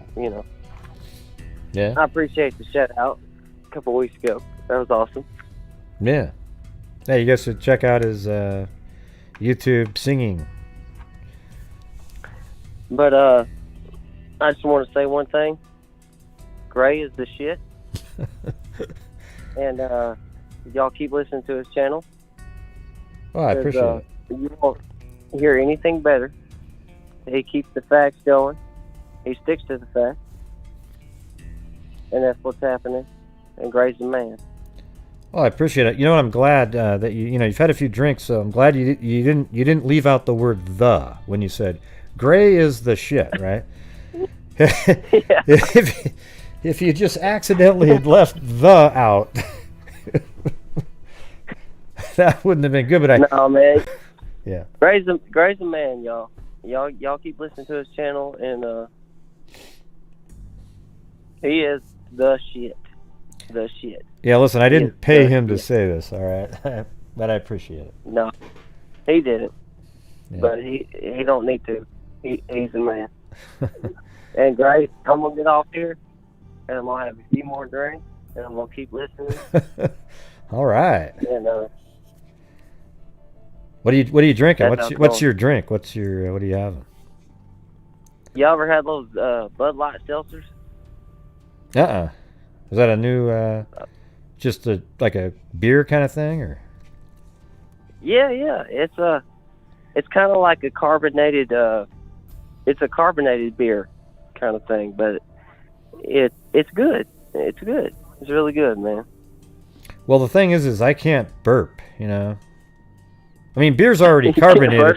So here's the thing: is beer is already carbonated, right? So I wouldn't seek out a sort of a more carbonated beer, because I can't burp like other people. I don't know what the deal is, like apparent. I don't know what it is. Like when you have a beer, you can probably go and clear it all out of your stomach, right? Oh yeah. With me, it just it doesn't work for me. So what I do is I decarbonate my beer by shaking it. I pour it into a glass and I keep pouring it back and forth until it's very cold but flat as all hell. Then I pound it down. Okay. That's probably like TMI, right? But hey, you know what? It's the reality of it. No, so you don't drink, Gray? No, I know. I have drinks. I mean, I don't drink as much now as I did, maybe from the age of 18 to 45 or something. But I still have a few here and there. So, well, cool. So I know I'm kind of behind. What case are we talking about here?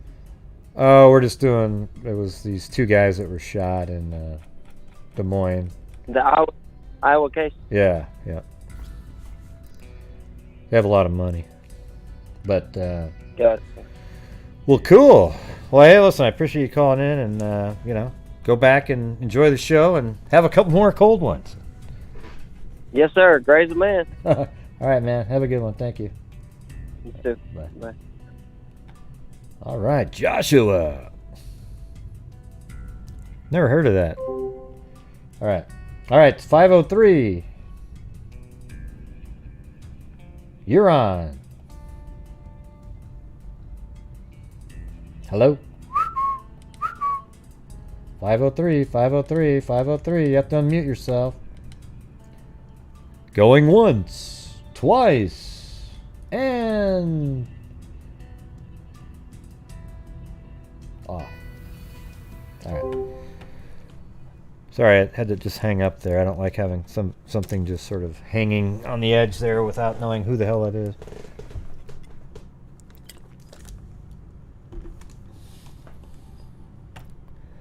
Okay. So don't you think that's a little fishy down here when she tries to sound like she's the hero? During the fight, she managed to strip the tape from her wrist and run out of the room to safety. And I think that's who we're talking about here, right? Let's see. Miss Andrews of 5. So she's Andrews. Yeah, and then during the fight, that's her, managed to strip the tape from her wrist and run out of the room to safety. Jones said she told him she heard shots and that when she ran back to the kitchen, Woodring and Buchanan were both lying on the floor. So there's no way in hell she would just run back to the room, right?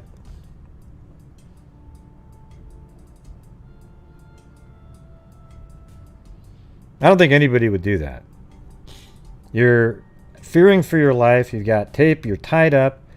And you go, oh, shit, I'm out of here. And you run and you bolt out of the room. And then you hear gunshots and you run back. I mean, she sounds like somebody that would have ran even quicker to get away. And I don't think anybody would run back to the gunfire. Seriously, maybe if it was your child, you might. But then you wouldn't have ran in the first place from your child. Most people. Now, I don't even think it. Well, of course it's possible, but I think it's so unlikely of human behavior that I'm discounting it. Yeah, I think she was part of the setup. I think she may have known these other people. And that's how they knew about this big chunk of change and cash that was supposed to be in specific areas. And how come she's the only one that escaped being killed when all three of them tried to escape? Yeah, that's a little suspicious. Okay, 503, you trying it again. You have to unmute yourself. I'm only going to count down to 3 again. It's *6. 3, 2, 1, and goodbye. Okay. Yeah, you got to be prepared when you're calling in. I don't like to have somebody just sitting over there that can just chime in whenever.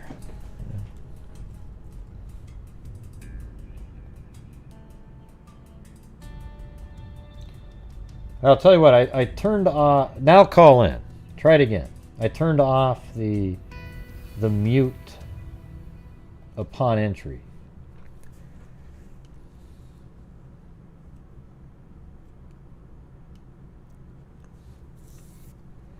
She said she heard the gunman running out of the hotel and the gunman's girl also was gone.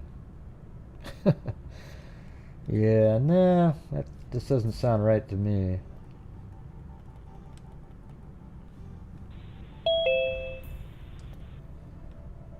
Hello. See, you're not even supposed to be mute. I could hear you at the beginning, and now you're muted again. I'm going to shut down Zoom in a second, so I don't want to have to keep doing this over and over again. *6.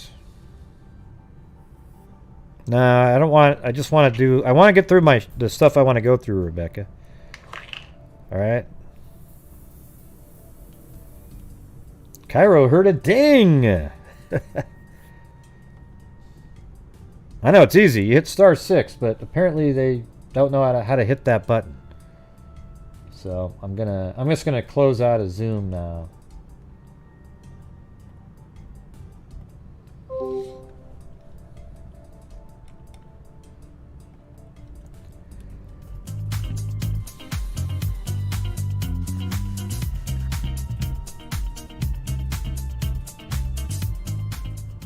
I heard a ding.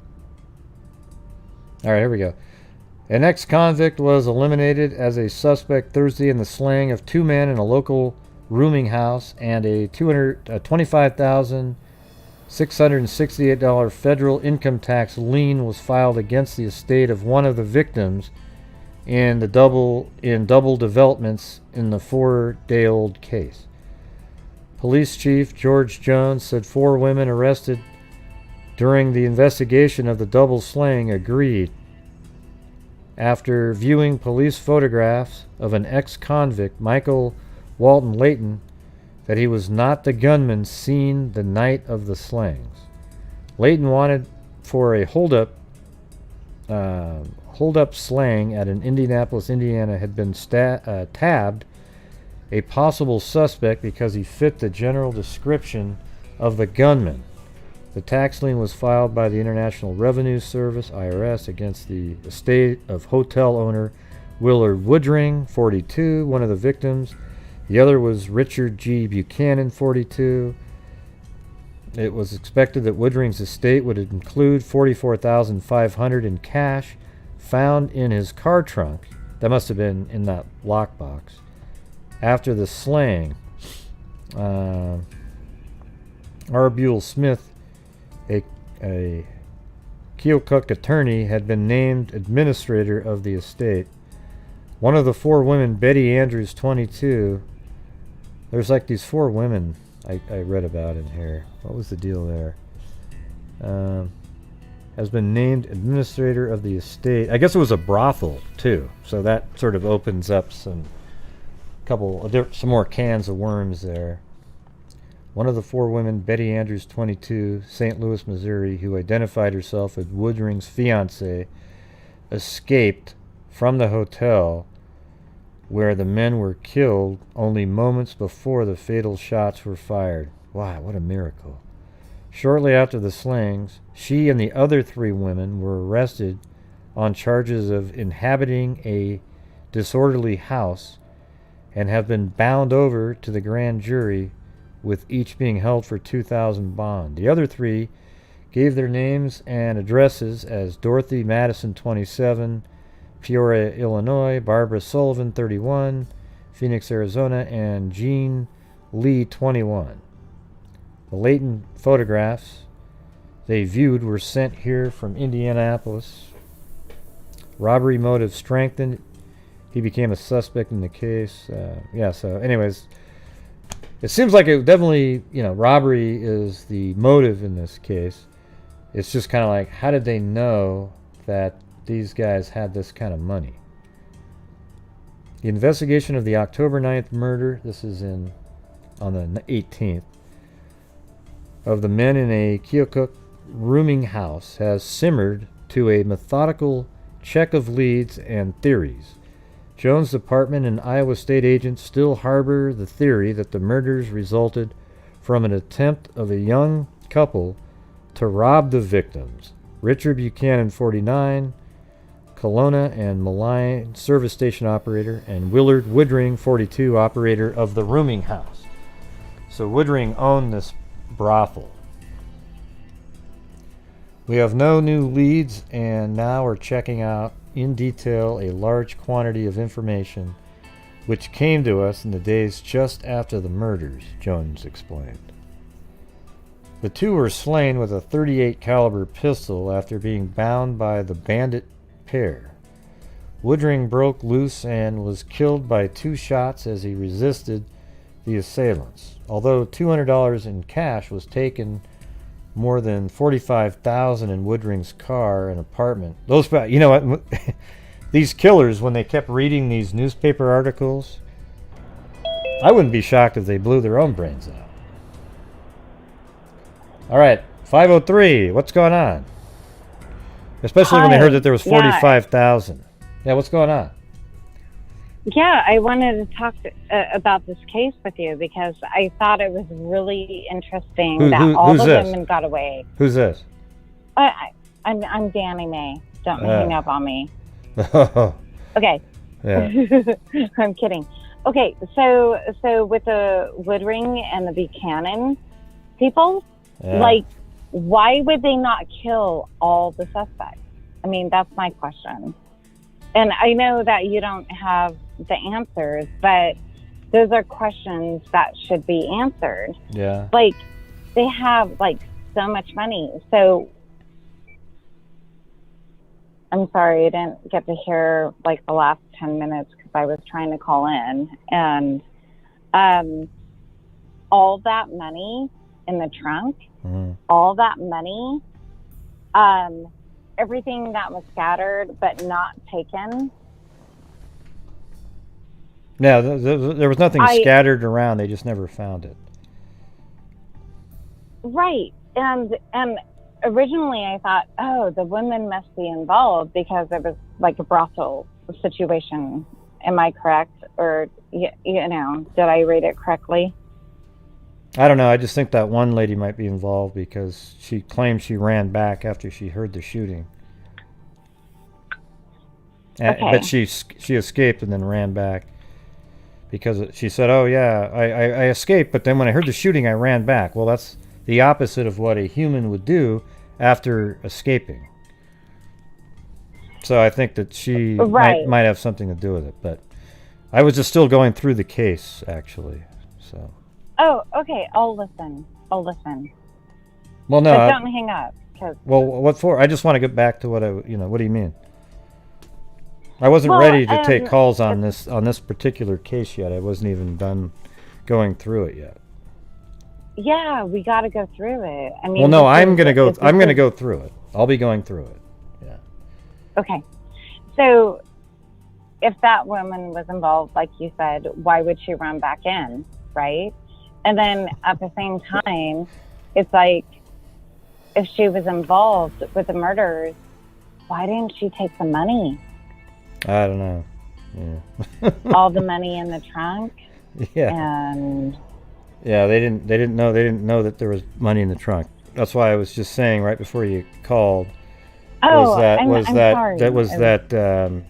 two killers, when they read the newspaper, that they didn't check the pockets where there was $600 and where they didn't find the $45,000 in the car, they probably blew their own brains out because that would have been almost $500,000 in today's money. But there's also the money in the wallet.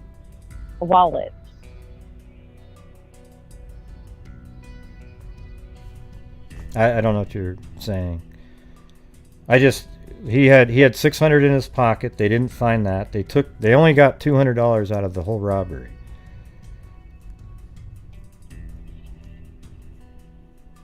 Right. So what I'm saying is that if these women were part of the brothel, they would probably know where he kept his money, and right. I know that's what I was working. You know, I've been working through the case, and that's what I was saying, is that the lady that escaped, she worked at the brothel. She very likely could have been in on the whole setup. Okay, because out of the 3 people that were tied up, she survived. And then she's claiming she was almost like a hero, how she ran back after she tried to escape. She ran away, and then when she heard the gunshots, her amazing superpower instincts kicked in, and she ran back. Yeah, so if she was in on it, and she didn't take the money, then what was the point of the... You know, I mean, because there's 2 ways of looking at it. That she was either involved with it and she froze. Obviously didn't freeze enough to, like, you know, run after she escaped to the gunshot. I mean, that doesn't make sense in itself. And it also doesn't make sense that if she was involved with it, she could have taken all that money and just like not have been a suspect. But there were so many different witnesses. Okay. Hey, listen, I appreciate you calling in. I'm going to get back to going over the case, all right? Thank you. All right, let's see. So right over here it says, meanwhile, 2 of the 4 young women in the rooming house at the time of the killing paid a maximum fine of $100. I couldn't do that. I just couldn't do it. All right? Anyways, meanwhile, 2 of the 4 young women in the rooming house at the time of the killing paid a maximum fine of $100 each on a charge of frequenting a disorderly house. They are Betty Anders, 23, of St. Louis. All right. So anyways, let me get back to what I was getting at. All right? Are you talking to me, Jennifer? I know exactly what I'm doing right here. Okay? I mean, it's just, I don't need somebody to call in to do exactly what I do on a case, you know, and they're not even really paying attention to what I was talking about, all right? They didn't even know all the facts yet. So I'm just going over the case, and I don't need the help, okay? Now, if you want to call in after and go, hey, so what about this? That's fine, but working through it isn't something that I need help with, all right? And I didn't want to put somebody on hold. I didn't want to do all that stuff. I just want to do my own show, all right? I'm not trying to, you know, just trust me on that I know what I was doing.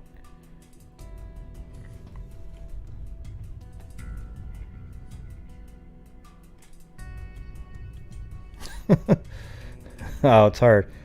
I don't know. It's hard to be nice. And you don't even have to make excuses for me. I just know what I'm doing. Hey, thanks, Lee D. Wow. What is that? What is that face? That looks like one of the ones that... Oh. It's just eyeballs.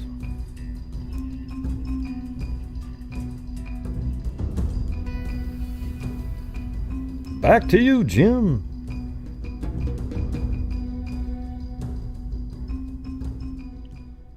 Mouthless face. Yep. That's right.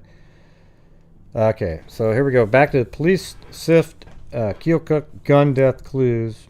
The investigation of the October 9th murder of 2 men in Keokuk rooming house has simmered. And it says Jones's department and Iowa State agents still harbor the theory that the murders resulted from an attempt of a young couple to rob the victims, Richard Buchanan, 49, Kelowna, and then the other victim, Willard Woodring. He's the one that had 44,600 or about 45,000 in his car in a strongbox. We have no new leads, and now we're checking out in detail a large quantity of information which came to us in the days just after the murders. The 2 were slain with a .38 caliber pistol after being bound by the bandit pair. Woodring broke loose and was killed by 2 shots as he resisted the assailants.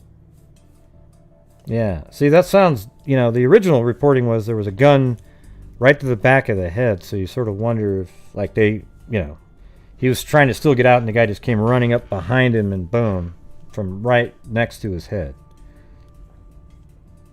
Although $200 in cash was taken, more than $45,000 in Woodring's car and apartment was untouched.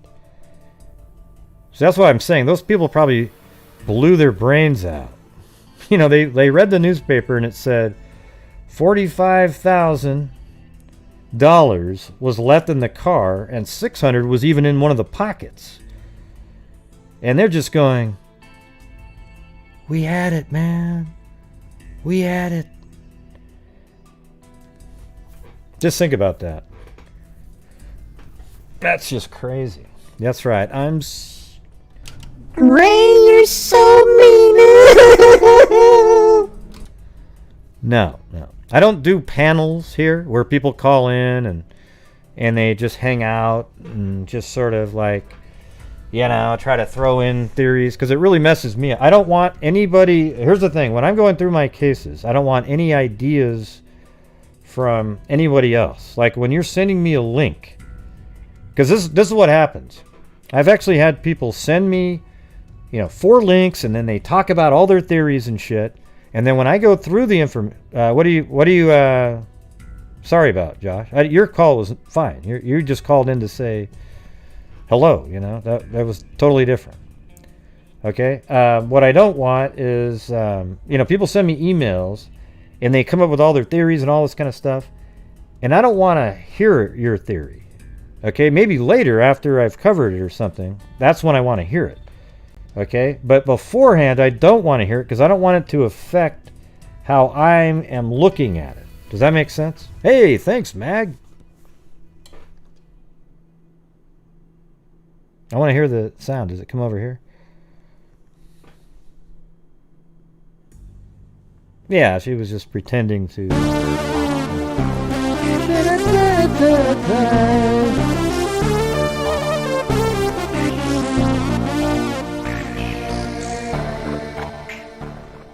Not so mean, but you get in trouble a lot. Smiley face. Yeah, I know. I get in trouble. But the problem is I know stuff behind the scenes that you guys don't know. So when you think, oh, Gray, you're me, I know what I'm doing. Okay? Trust me on this one. All right? Right. So what I'm trying to say is, once I'm done talking about the case, that's when I want to hear other people's ideas and thoughts, because then it could be like, oh, wow, okay, that's cool. But if I hear it first, then it's like my entire theory then might be skewed a little bit by hearing what some... That's why I don't watch anybody else's podcasts on cases. I don't watch any of that stuff. I might watch it after I've already done it, but like I don't use other people's podcasts and so forth to give me any sort of information on a case that I'm going to look at. Yeah,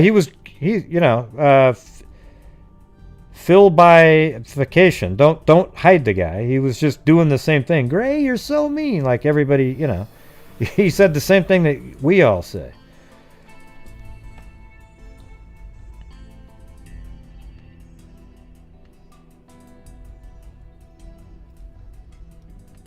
Okay, well, thanks, Bush and Beach Lifestyle.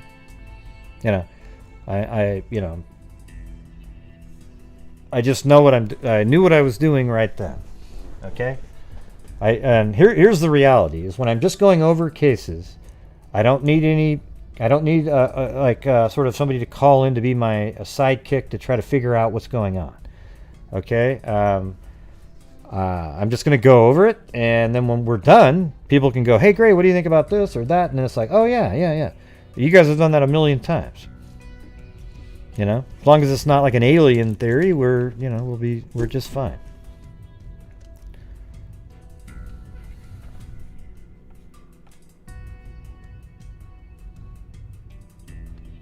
Yeah, you don't have to be mean.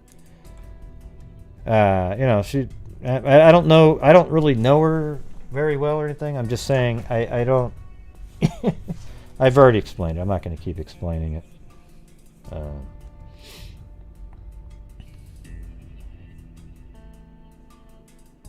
So we have no new leads, and it says the 2 were slain with a .38 caliber pistol after being bound by the bandit pair. Woodring broke loose and was killed by 2 shots as he resisted the assailants. Meanwhile, 2 of the 4 young women in the rooming house at the time of the killing paid a maximum fine of $100 each on a charge of frequenting a disorderly house, which probably means a brothel. They are Betty Anders, 23, and St. Louis, and Barbara Sullivan, 31. 2 other women paid like amounts on similar charges last week.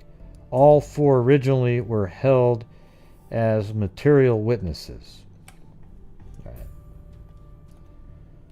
Okay, and then there was a 2015. So that was 1960, and then 55 years later, there's another article. This is the pretty amazing project the Des Moines Register was doing. They kept putting out these cold case files on all these different cases.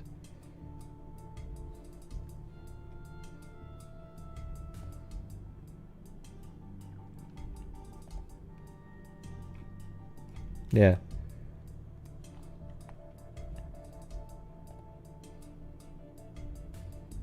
Okay, now the guy's being a troll. Okay. Well, for a minute there, he was just goofing around, but, you know. Well, just let him sit there, though. You know, this is a weekly feature, blah, blah, blah, blah. It says, Willard Woodring and Richard Buchanan were found bound, gagged, and shot to death in the kitchen of the Hawkeye Hotel, a well-known house of prostitution in Keokuk on October 9th, 1960. Police immediately launched a 3-state search for a young couple who witnesses reported seeing leave the building shortly before the double slaying was reported. Witnesses described the man as about 25 years old with black hair and clad in a black leather jacket. The woman, about 22 years old, was described as having short red hair and wearing lavender dress. They were thought to be driving a car with Illinois license plates. Police believe robbery was the motive for the crime and that the killer may have been an acquaintance of Woodring. There were a few signs of a struggle in the room where Woodring and Buchanan were shot, and according to investigators, the murderers seemed to know what they were doing. The murderers seemed to know what they were doing. Huh. Yeah, well, they seemed to know what they were doing, but they, you know, forgot to go check the car for the $44,600, right?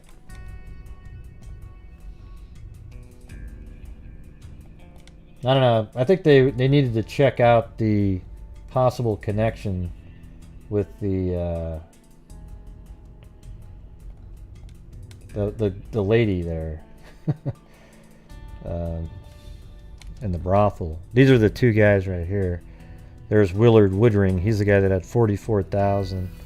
Richard Buchanan, I think he had the $600 in his pocket, or maybe $1,200 in his hotel room or something. I can't remember what they were saying, but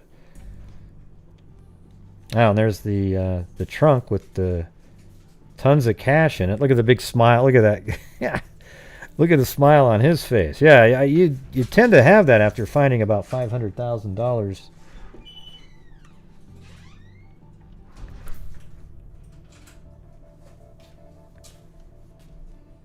Hey, thanks, Lee D.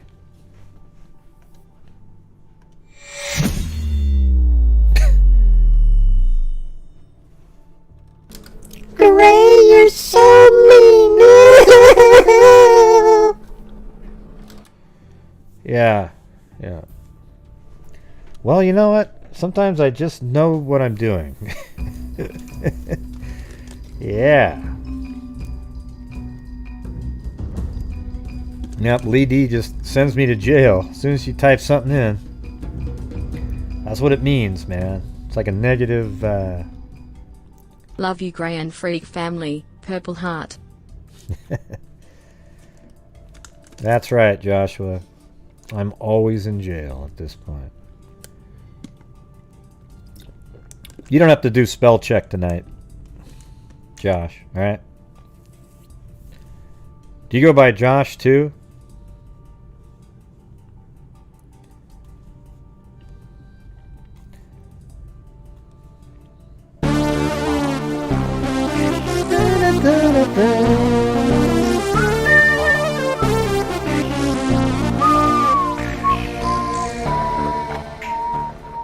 You're just a troublemaker. Smiley face. That's right. Okay, I'm out of here now. Thank you, guys. Oh, look at that little guy on a gaming chair.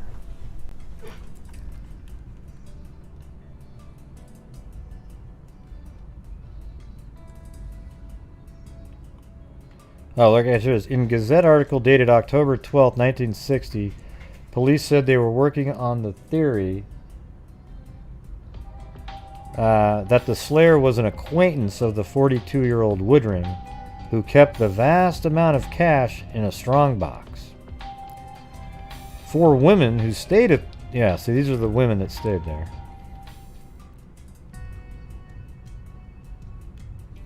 Thanks, Sarita.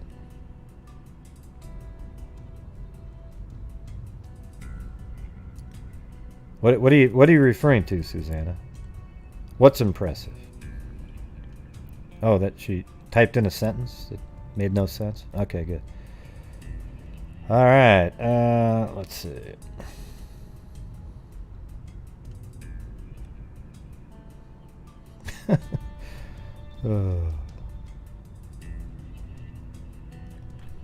Or just the fact that it was 10%, that but it was only 10%. I see. I get it. Not the comment.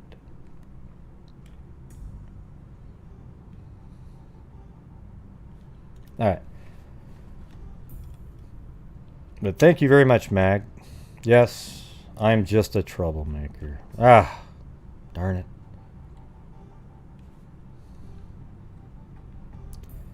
Okay.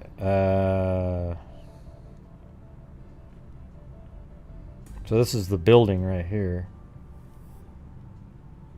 Let's see if it's still there. 100 Johnson Street in Keokuk.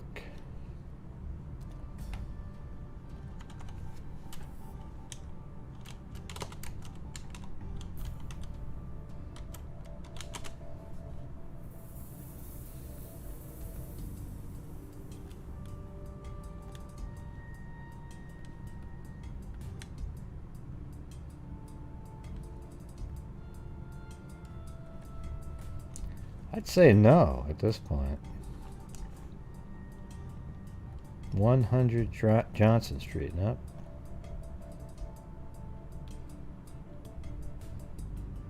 Yeah, so the old Hawkeye Hotel building at 100 Johnson Street, believed to be built in the early 1850s, operated as the Ivans House Hotel. By 1854, for many years it was there. Let's see, the building was raised in early 1970s when construction of the Mississippi Terrace began. Okay, so it's not there. Yeah, so I think one of those one of the sex workers, if you will, may have had something to do with it, although the police think that it was just a friend of one of the individuals.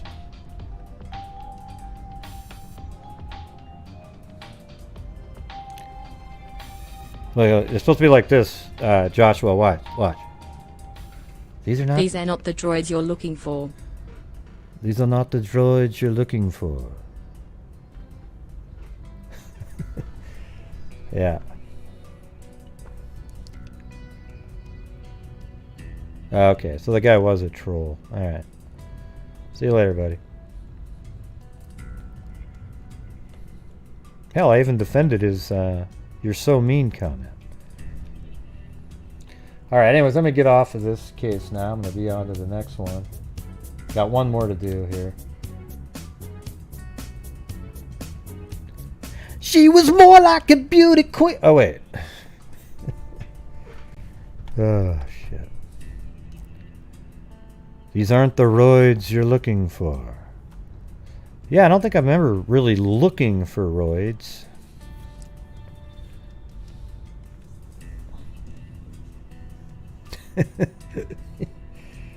I used to love Michael Jackson, man. When I was a kid.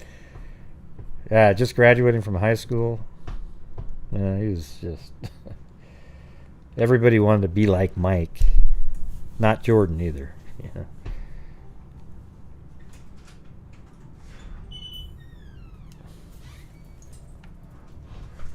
Yeah, no, Michael Jackson, that Thriller album was probably, I would say, one of the top 5 albums ever made. I mean, it was like every single song on there was good, right? He just didn't have to do all the stuff he did to his face, you know? That's the part I didn't like.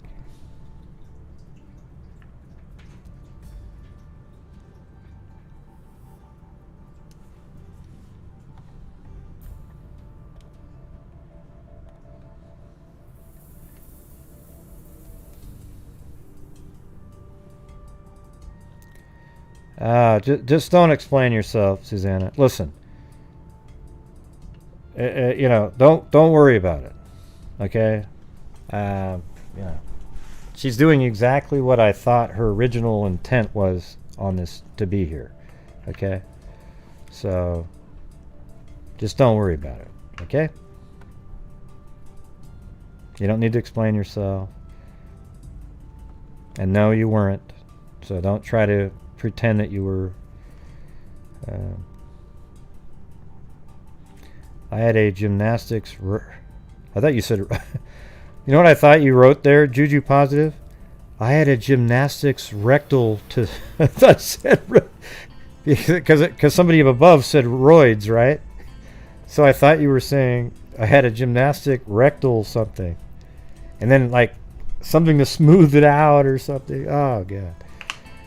Yeah, Smooth Criminal. Yeah, no, there's some really good. There's this kid that does just this amazing Smooth Criminal dance. He was on like Steve Harvey. It was really good. It was amazing.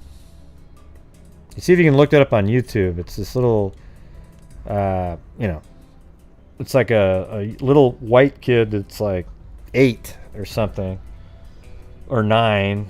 And he just absolutely kills it. The entire crowd just goes nuts. Yeah, it's amazing. I always like seeing people, you know, that I like watching talent show stuff where people shock people. Like you just look at him, like Paul Potts or whatever his name was. That guy who sang, he was an opera singer. Lots of those guys.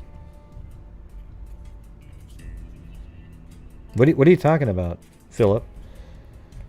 Your brain doesn't seem to work very well. It's weird.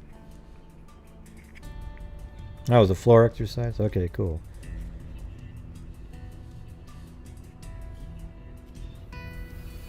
Yeah, no, we all know that, Philip. He's a freaking, back then, I thought he was great. He is a great performer and singer. Now, what he was doing outside of that, he's a psycho. I mean, it's like some of the stuff he was doing is ludicrous, right?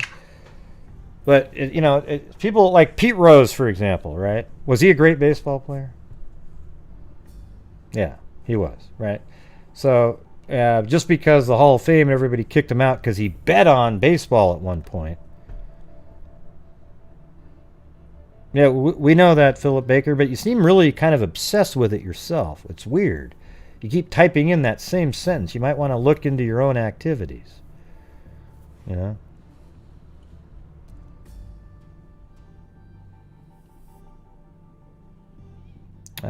No. Hey, Danny, I need you to just quit whining and bitching and complaining, okay? If you want to be here, you can be here.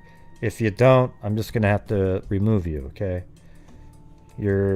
Just the whole communication thing with you is it's not good. All right? It's not good at all.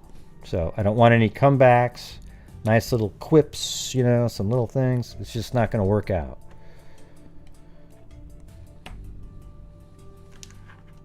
And you're not going to sort of win over extra people. Hey, everybody, I was really nice and Gray was just so mean.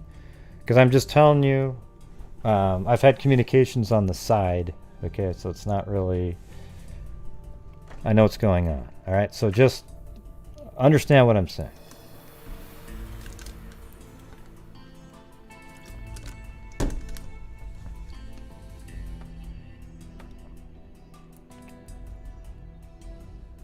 Oh my god, look at I gotta make the scream voice. You know what I wanted to do tonight? Just go over these cases.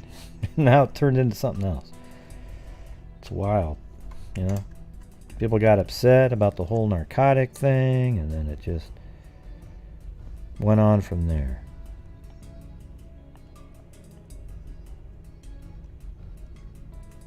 Oh, there it is.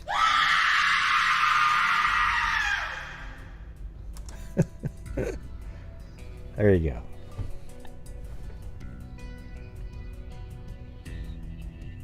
Yeah, you got here late from work, but I thought you were actually talking about something else when you got here.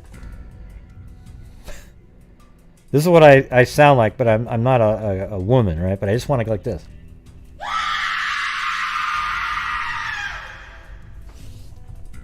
Ah, man. Just wanted to do a show tonight. Why couldn't I just get a show in? Yeah. Alright, we got one more to do here. Alright, this one is Lucille Elaine Devries, I think. Or, yeah, D-E-V-R-I-E-S. Devries, alright?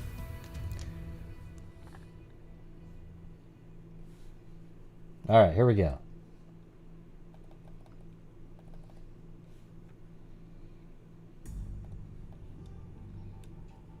Burns to death in Park Auto here.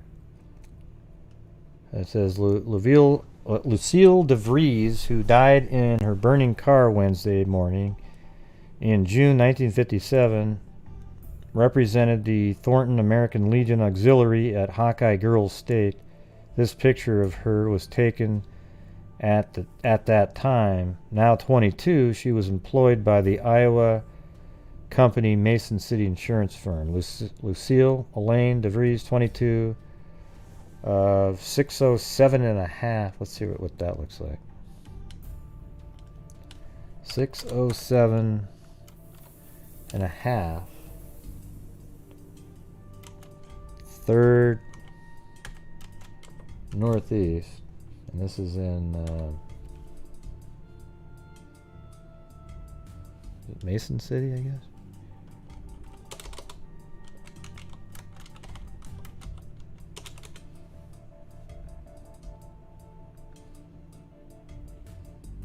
No, that's not it.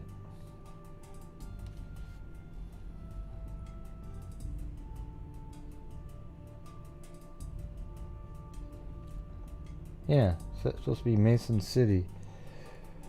So, I don't know. This is Mason City, I guess. Let's see. Where's Mason City?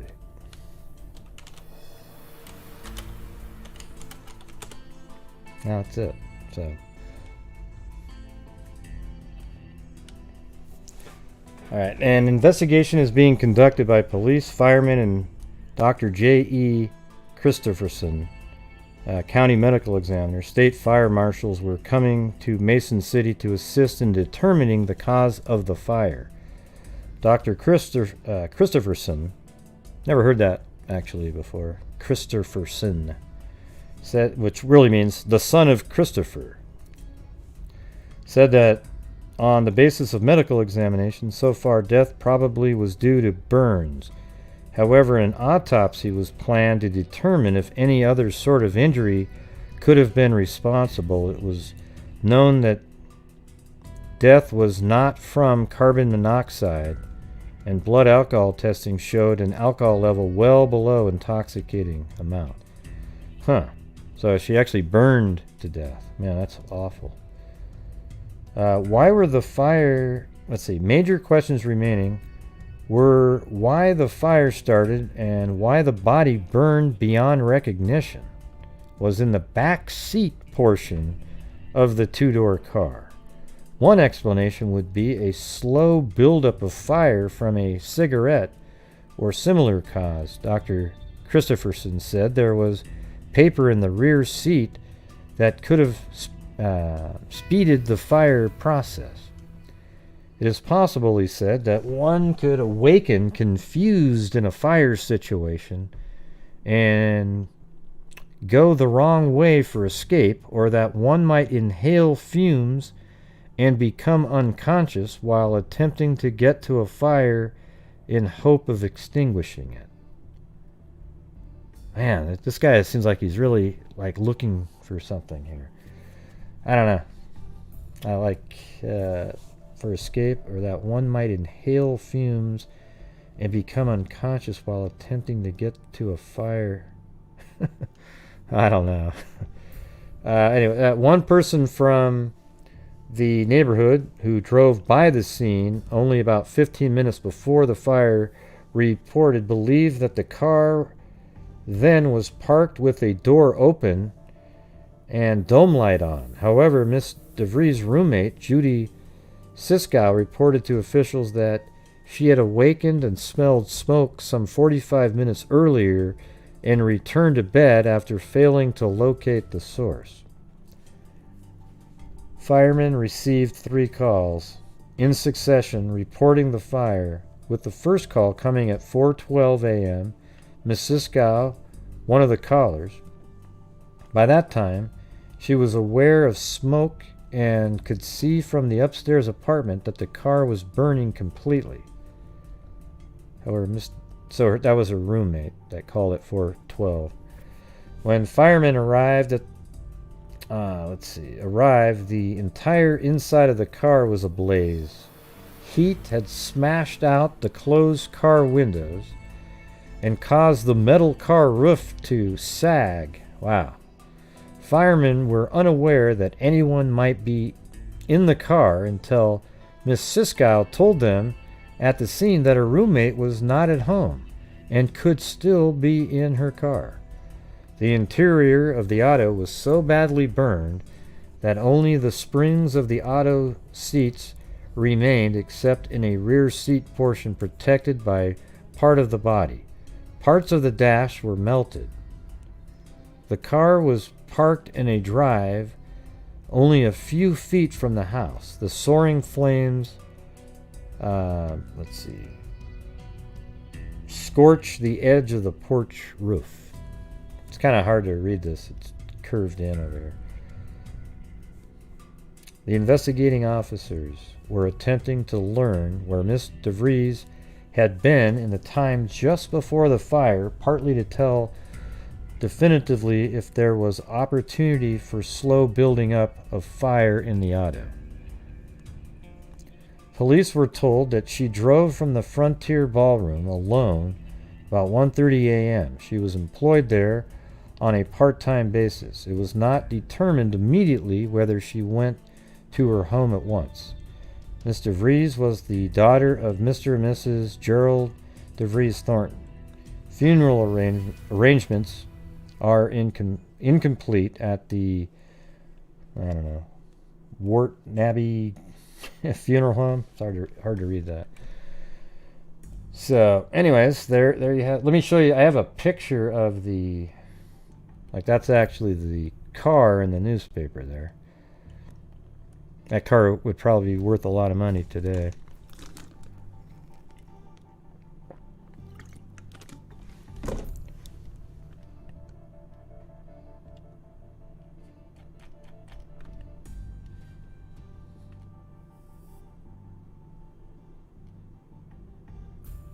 Yeah, you can kind of see the roof sagging down there. Fire gutted car. So she was in the back right there.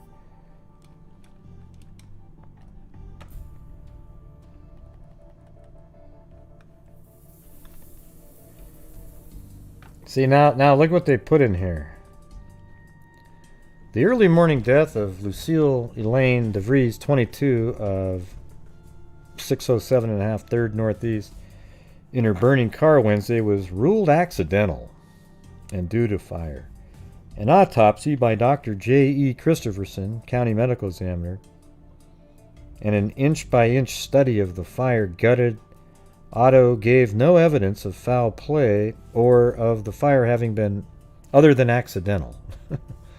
Dr. Christopherson said the cause of death was burn injuries, although asphyxia due to smoke inhalation contributed to the death. As blood testing had indicated earlier in the day, Miss DeVries had not suffered from carbon monoxide effects to a point which alone would have caused death. No injury or physical effect of any sort I wonder if she was drugged somehow.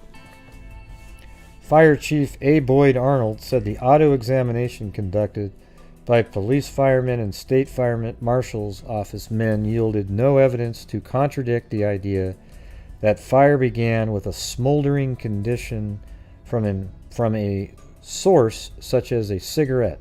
Nothing was found to indicate the flammable liquid contributed to the fire.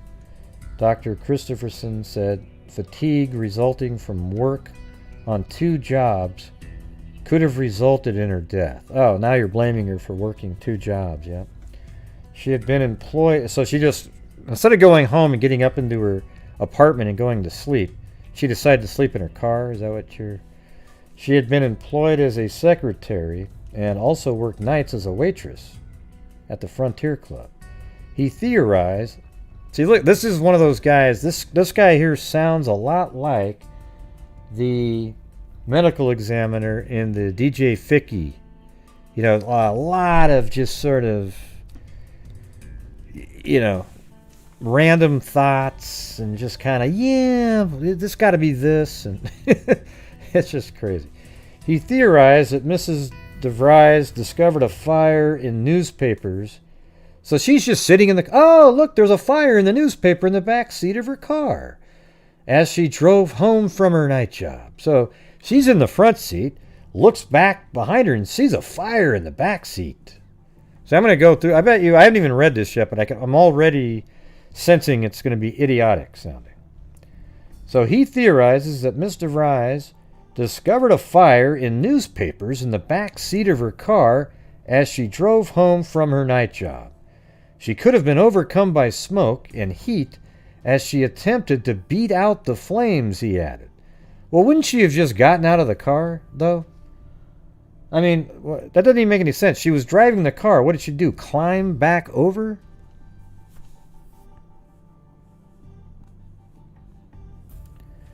Yeah.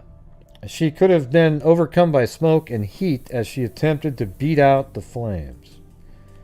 Police now have accounted for Miss DeVries' movements to a point past 2 a.m. Wednesday, when she was known to have been eating alone at a restaurant.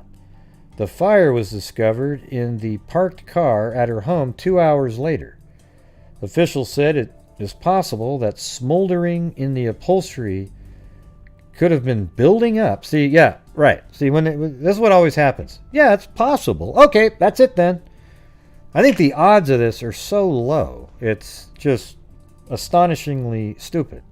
Oh, yeah, wait, there's a car in the back seat. Let me climb over and jump into the back seat with the smoke and the fire to try to put it out, right?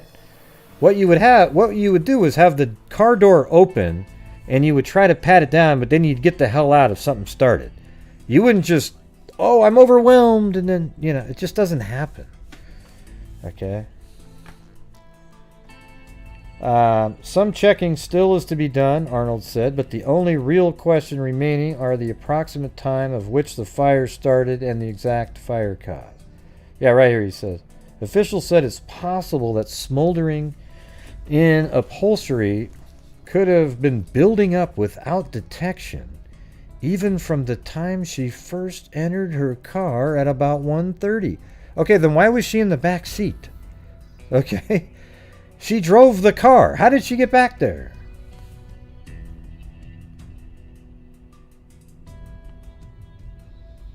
Yeah, hey, Danny, we all know all this kind of stuff, all right? I know you're trying to, you know, become the expert and everything, but everyone kind of gets it here. All right, the report that the car was seen with a door partially open and with light inside before the major blaze could be quite accurate. Let's see. The report that the car was seen with a door partially open with the light inside before the major blaze could be quite accurate. Chief Arnold said, as the fire was reaching full blaze, dome light appearance would be possible from the fire. Man, everything they keep saying here is it's possible this, it's possible that, it's possible. Yeah, by the time they're done, they sound like, you know, ancient aliens, right? on the show Ancient Aliens, where they go, well, if it's possible this, then it's also possible that. And if that's possible, then isn't it also possible that... Oh, man. Yes, okay, yep, you're right. Yep, you're right, yep. But now we're at the odds of 1 in a trillion, because each one of those, is it possible that, was like 1 in 200,000. So that means you have to find the 1 in the 200,000. And then in that one, it's another 1 in 200. Yeah, that's all they're saying in here. I mean, listen to this craziness. Could have been building up without detection, even from the time she first entered her car at about 1:30 p.m. Some checking still is to be done, Arnold said, but the only real questions remaining are the approximate time at which the fire started and the exact fire cause. The report that the car was seen with a door partially open and with light inside before the major blaze could be quite accurate, Chief Arnold said. As the fire was reaching full blaze, dome light appearance would be possible from the fire. What are you saying? That the fire light lit up the dome light? While darkness would keep smoke from being visible as such. You know what this sounds like here? It's just double speak bullshit. Oh, okay, well these guys, they got it. This whole thing here didn't even make sense. This whole paragraph here. It sounds like double talk, right? Yeah, well, I walked into the store and I found 13 divided by 15, and then I had the one develop into a national ratio, which combined would correlate into factors not only conceivable by 16 people, but by 32 as well. And I've divided that by 19 on 3 different occasions, and have come up with a startling statistic, which yeah, you see what I'm saying? I didn't say a damn thing right there. That's what they're doing right here. Okay?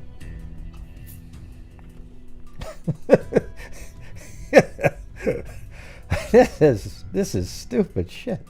Let me just read that again. Okay. As the fire was reaching full blaze, the dome light appearance would be possible from the fire.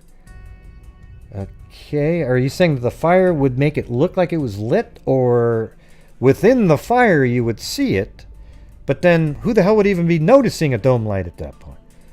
While darkness, so it's dark outside, would keep smoke from being visible as such. Oh, what a load of crap that is. I mean, oh my God. People were like, wow, okay. You know, they were ashamed to say to themselves, like, they realized that, okay, I'm just going to throw this garbage out here and nobody's going to challenge it, because they're going to say, oh, it must just be me. I just don't get it. Okay, funeral services will be held Friday at 1:30 p.m. at St. John's Methodist Church. We could do a whole show trying to decipher this garbage right here. The report that the car was seen with the... See, here's the thing. They know that report exists. Oh my God. So she said that she saw the door open and the dome light on. How do we make that true? Oh, well, that could very well be true. And the way that could have happened is that with the light inside before the major blaze could be quite accurate, because as the fire was reaching full blaze, it was almost full blaze, the dome light appearance would be possible from the fire. Which, what the hell are you even saying there? While darkness would keep smoke from being visible as such. While darkness would keep smoke from being visible as such. Man. That's just insane. Anyways, funeral services will be held Friday at 1:30 p.m. at St. John's Methodist Church in Thornton.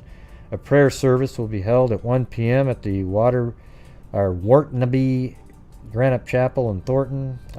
Okay, anyways, let me move on to the next. So a week later, okay, that's a picture of her right there. Ruling, Dr. J. Christopherson. He ruled it was a accident. And then 4 months later, there must be people that weren't quite believing of this, because lie detector test and auto fire death. Why? It was an accident, according to Christopherson. A friend, because he said and such, you know what the guy sounded like? That one girl, remember she was she tried out for Miss Teen USA. You got chills? Miss Teen USA, and she just was horrible, and she was sitting there going and Osama and such, and didn't really ever say a coherent sentence the entire time. I think that's what he was doing. Hey, thanks, Joshua Long.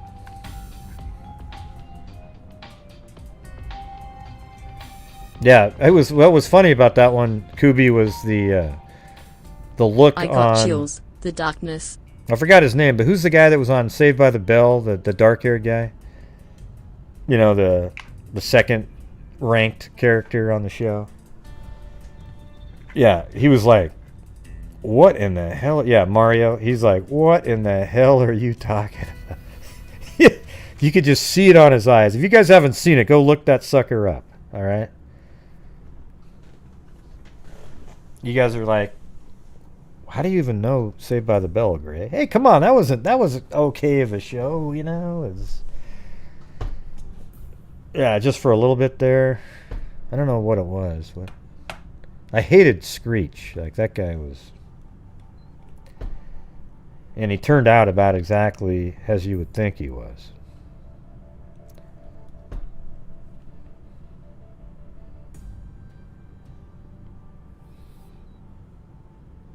You know, I think he's a pretty good actor, the main character. I don't know what his real name is, but the guy that played Zack, you know. But he always gets on these shows that don't make it, even though he played his part pretty well.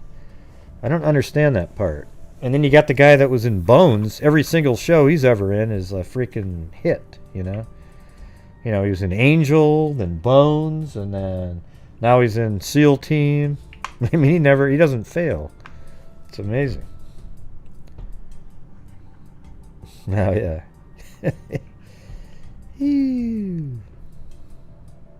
Yeah.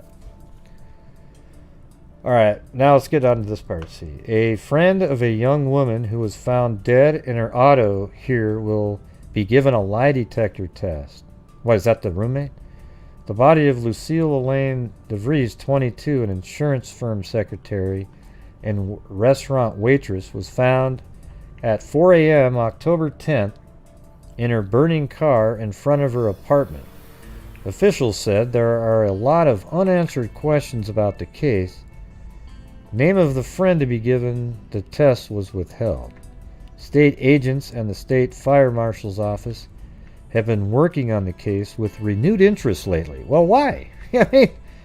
You mean that explanation wasn't good enough with about 16? Is it possible stacked up on top of each other? Miss DeVries, or however you pronounce it, DeVries probably, was employed as secretary at the Iowa Company, a Mason City general insurance firm. She also worked nights as a waitress at the Frontier Club, a restaurant and ballroom. She left the club at 1:30 a.m. the morning of her death. She stopped at the Wheel Inn Cafe and spent about an hour there. Okay, so 1:30. She left the club at 1:30, and then so at 2:30. Fatigue from working at the two jobs may have been a factor, Dr. J.E. Christopherson said. He was quoted, he was quoted the day after Mr. Rye's death as saying an autopsy indicated she died of smoke inhalation and burns. One of the theories being explored is that Mr. Rye's might have been dead when the car was set afire. Yeah, well, that's interesting, but if she has any soot in her lungs of any kind, then she wasn't, right? There is possibility of something like murder, one official said. There are some discrepancies in the time elements. The body was found by her roommate, Judy Siskow, 23, in the back seat of the car. The left front door was open. Right? So you're saying that she got out of the front door after looking back and seeing a fire, then jumped in the back seat and then shut the back seat door? See, that doesn't make any sense. Let's go back to that picture again. So they must have shut this door here, unless it's the other side. But so what they're saying is, so they're only saying that the left front door was open. So let's say there was a fire in the back. Who in their right mind would get out of the car, the door's open, and then jump in the back seat, unless there isn't a back seat here? I don't know if that's another... I can't tell if that's another door there. Do you think that's a 4-door? I don't know.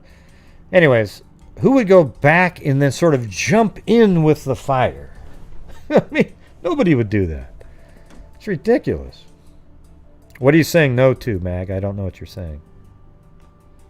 So maybe 4 doors? Yeah, maybe right there. Could be a 2-door. Yeah, but it's really long. I see a handle there. Maybe this door opens the other direction, though.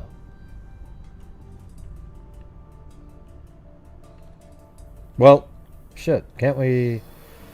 Doesn't it say what it is in the...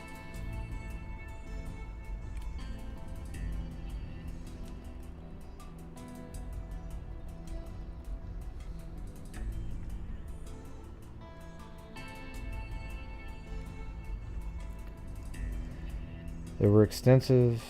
Okay. One of the theories being explored is that Mr. Reyes might have been dead. There's a possibility of something like murder. The body was found by her roommate. Said Thursday an autopsy indicated the girl probably was not dead before the car burned. There were extensive 4th-degree charring burns, he said. Tests made for drugs and alcohol in the blood further substantiated the belief that fatigue was a factor, he said. What does that have to do with anything?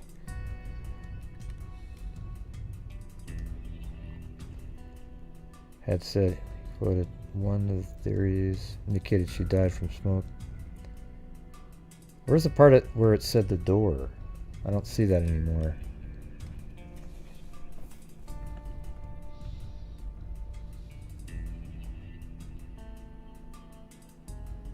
One of the theories explored is that Mr. Reyes might have been dead when the car was set afire. There's possibility of something like murder. There are some discrepancies in the time elements. See you later, Zozo!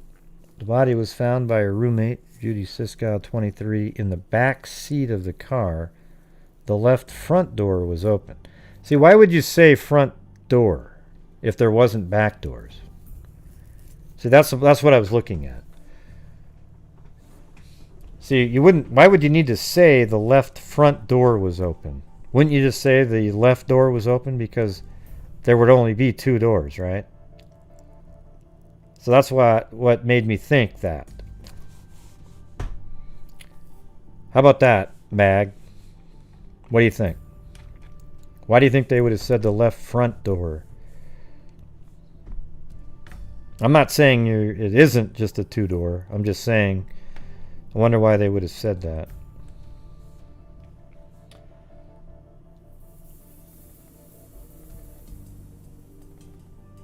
Does it actually say what kind she was driving?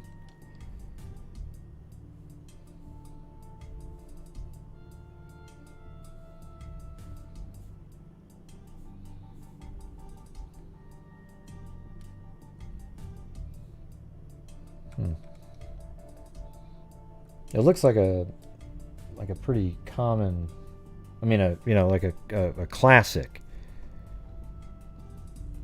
Well, that's true. You got that one, Mag. Either that or these people that they were quoting can't even talk. Well, that's what I'm trying to find, Kubi, so I can actually get the answer to this.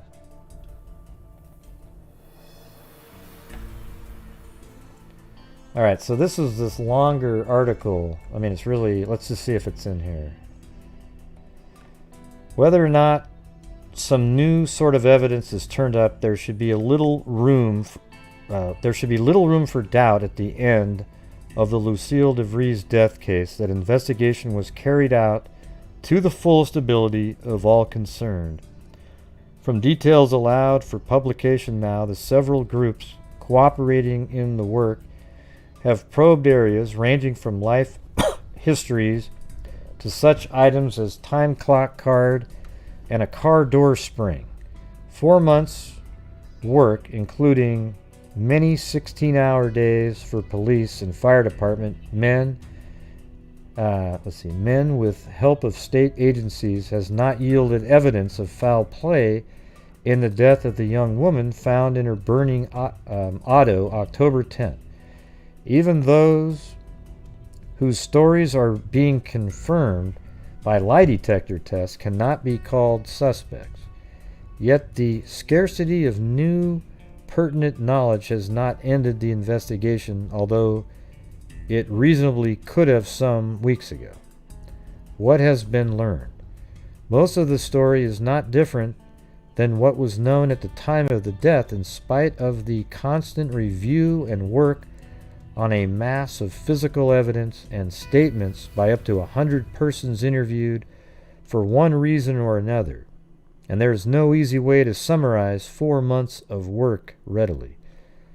The interrogation and medical evidence have told a lot about Miss Devries. She was reasonably attractive, happy, and hard-working girl, 22 years old. While she had her moods like anyone, she would not have been called moody or depressed, so she wouldn't have killed herself. There were several persons in whom she confided closely, yet from them and other sources, there is no reason to believe she had troubles or enemies of any sort. Even finances were checked. She dated but was not greatly involved with any particular man. So this is going to be a good article here. For example, experienced officers with murder investigations behind them, the kind of person she was pretty much fails to fit the ordinary victim of homicide. Whatever that means. A lot of totally innocent people get murdered all the time. A great deal is known about the events in Miss Devries' life just before the death. She began work at 8 a.m. October 9th at the Iowa company, whatever that, I think it says Iowa CO dot, where she was regarded as an extremely competent office worker. Her workday there ended at 5 p.m. and at 6 p.m. she began her part-time duties at the Frontier Ballroom. The medical examination did show alcohol in the blood, not sufficient for intoxication, but possibly enough to add to fatigue-induced lethargy. Medical evidence on record also helps eliminate some possible motives for foul play. In fact, nothing in Miss Devries' physical condition hints at any foul play motives. I don't know. Yeah, I mean, I get what you're saying, but who knows?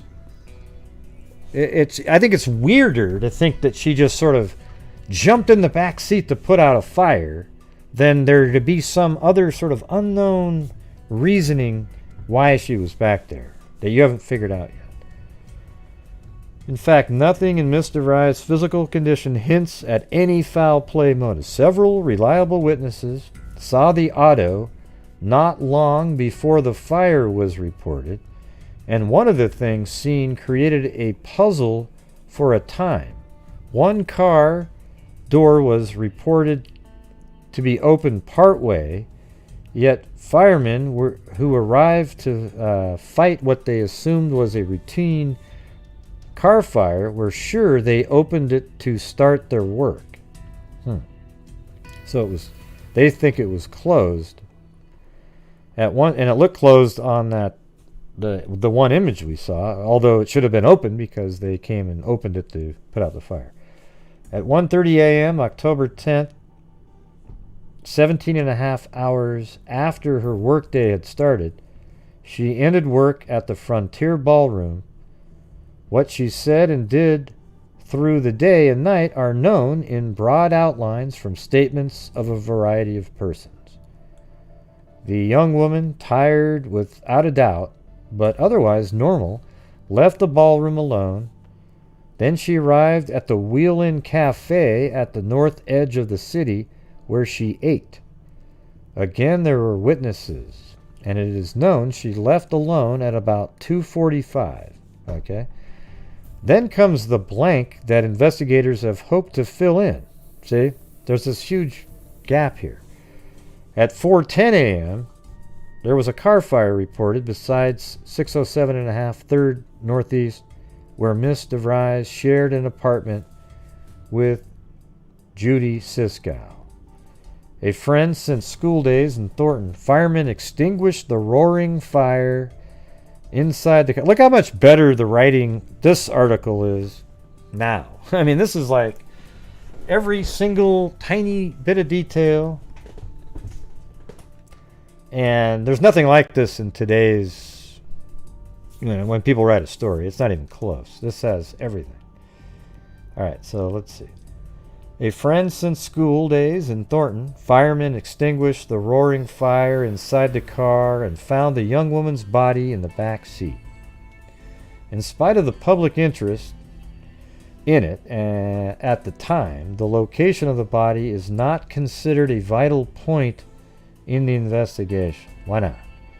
In a fire and pain situation, motion without logic can be expected, one investigator pointed out. In fact, the location would at least seem to indicate that if any foul play was involved, it did not occur outside the car or even in the front seat. There would be no point.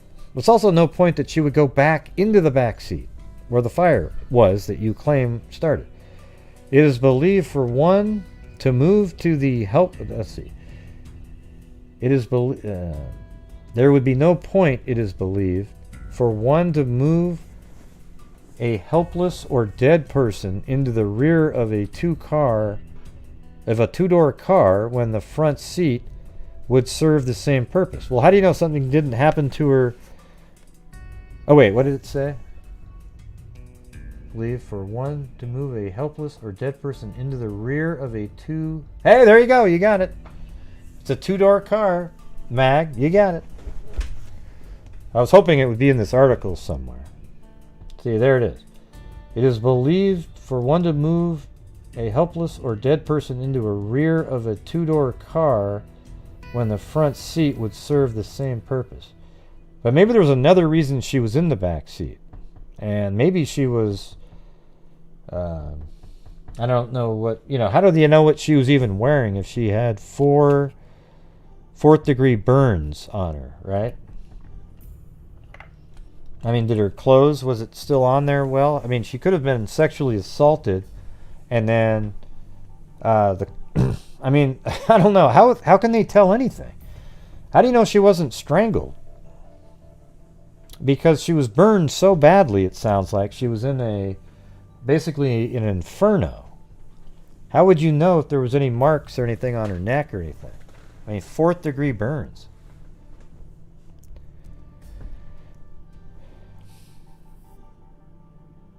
Yeah, they were saying that she died from the fire itself. Let's see, helpless or dead person. Well, they're just saying it would be weird to move a helpless or dead person into a rear of a two-car vehicle when the front seat would serve the same purpose. Well, it's a little harder to get out, right, from the back seat if the front doors are shut. You have to wait. You have to actually. It's really hard. I mean, you have to have somebody open the door, then move the seat, then you can kind of get out. The examination of the body did show that the young woman was alive and breathing in a fire situation. Okay, so now they're saying the examination of the body did show that the young woman was alive and breathing, so she had soot in her lungs. The only way in which investigators can look for foul play, therefore, is by theorizing that she could have been rendered helpless or unconscious. Or, how about this? Somebody set the car on fire and wouldn't let her out of the vehicle. You see, and maybe she did crawl over and stuff, but she wasn't allowed to get out of it. Because I think it's ludicrous to think that she crawled over into the back seat to put out a fire. You know, it just doesn't make any sense. But what if somebody wouldn't let her out of the car and then she burned alive in there? Because I don't know how you would just get out of the car in that back seat. Yeah, or you know, like we were just saying a minute ago, assaulted, strangled, maybe in the back seat. But the thing is she was still alive, so maybe she was just unconscious. But then she breathed in the smoke and then she burned alive. Yeah, that's what Sarita was just saying.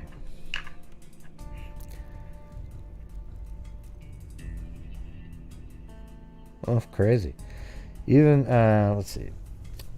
So it did show that the young woman was alive and breathing in a fire situation. The only way in which investigators can look for foul play, therefore, is by theorizing that she could have been rendered helpless or unconscious. Yeah.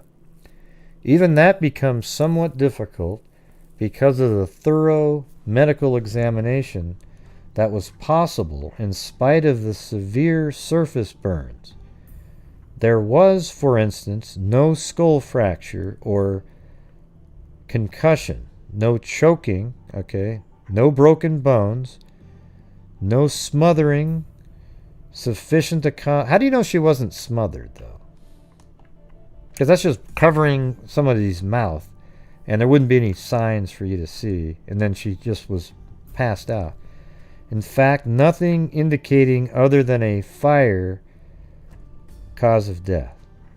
To keep investigation alive at all, in other words, there has to be an assumption that some less serious type of injury could have been sufficient to render the tired girl helpless.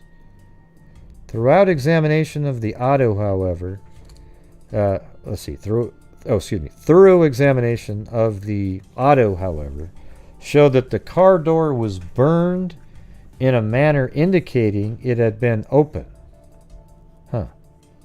The extreme draft created by the fire, plus weakening by heat of the spring that holds a door in the open position, probably caused the door to swing shut by itself, it is believed. If there is a single thing most disturbing even now, it is the speed with which the fire seems to have been built up. Witnesses report seeing the car in the driveway still not on fire some 20 minutes to a half hour before the fire alarm. Well, what was she doing in the car? Two firemen who have dealt with dozens of car fires and who have set various car body test fires since the fire developed too fast for normal circumstances. And, you know, maybe there was an accelerant. I think somebody mentioned that up above. The motor, the motor with its fuel was not involved. Laboratory tests made on material from the car were aimed at discovering if something was present accidentally or otherwise that would have increased the fire speed. This is pretty crazy, right?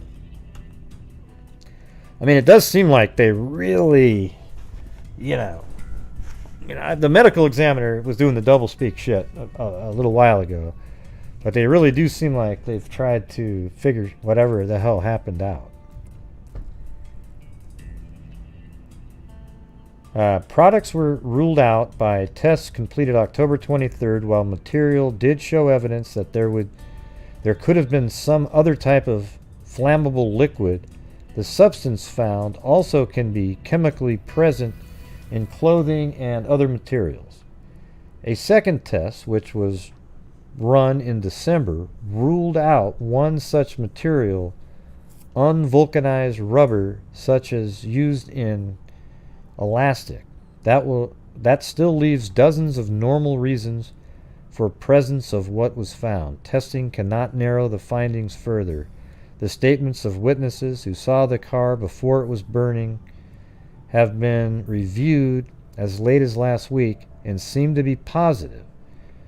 For one passerby, even a check of arrival at work was made on his time card and confirms the time stated, still leaving too fast a fire buildup to be normal. Incidentally, two witnesses of the car before the fire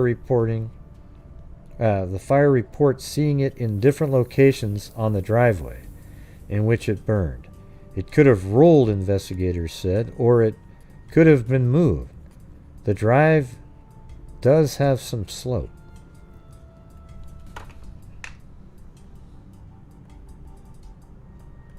Where was this shit again?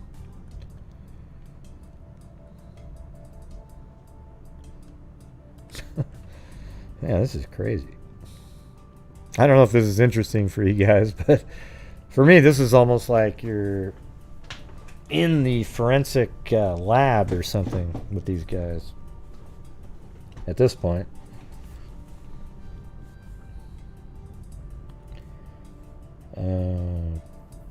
Let's see. Those having lie detector checks are doing so by their own consent to assure investigators that their stories are... I know that we're dropped down. You know, you got the people with ADD that can't hang out any longer. We're down to 111. You know, those having lie detector checks are doing so by their own consent to assure investigators that their stories are correct. Whether those tests will reveal anything remains to be seen. The investigators, of course, would be as satisfied to find a definite accidental cause for the fire as a criminal cause.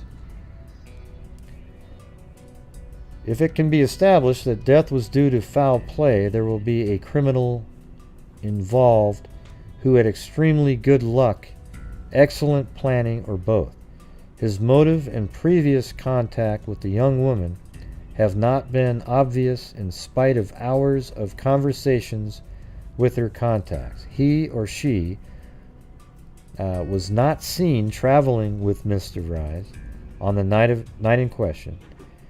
He would have to disable her in such a way as to be sure she would not escape the fire, yet without killing or even doing obvious damage other than possible surface injury erased by the fire. Still, the investigation goes on. That's it. Yeah. Crazy. Jesus. And that's her right there.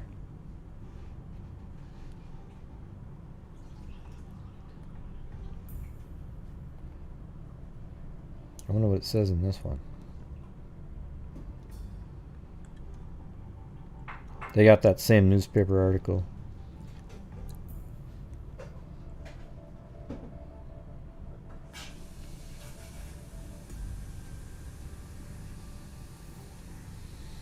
Well, I mean, on this site, they have it listed as a homicide. Right there. Boom. So, I don't know if it was over the years or whatever, but currently it's now listed as a homicide.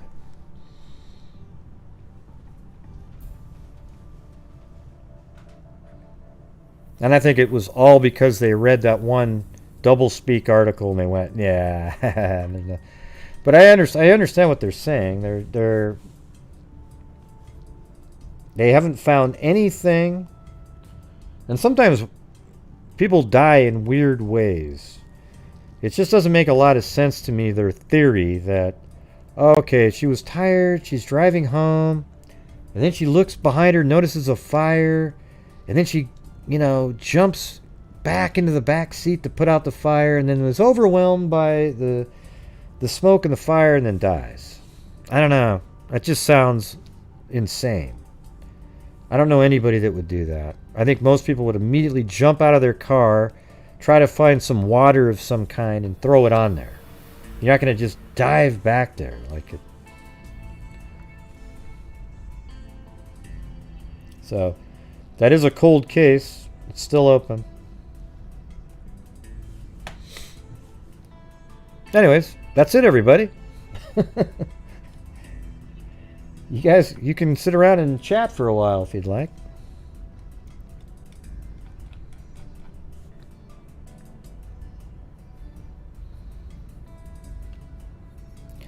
I know, right, Rebecca. I mean, why wouldn't she kick open a window and start yelling, help, or just something?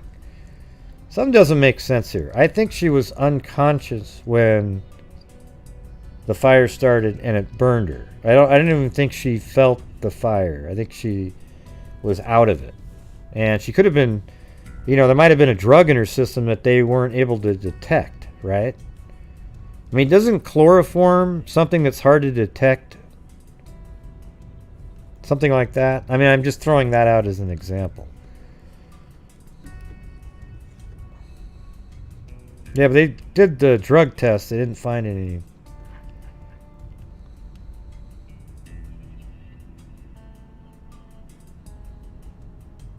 Are you kidding, JK? Oh, God.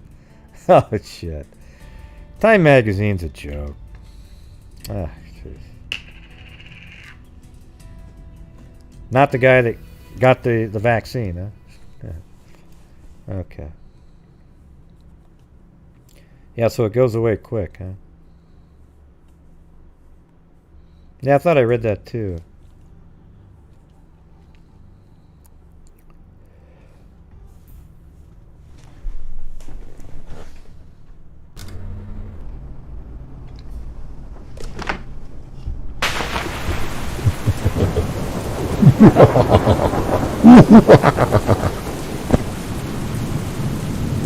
Thank you to Julie W, Serena, Jay Case, the legend, with a cat eye donation, Jessica Schubach, Kit Kat, BKK with a cat eye donation, Rebecca Green, Joshua Long, Joshua Long again.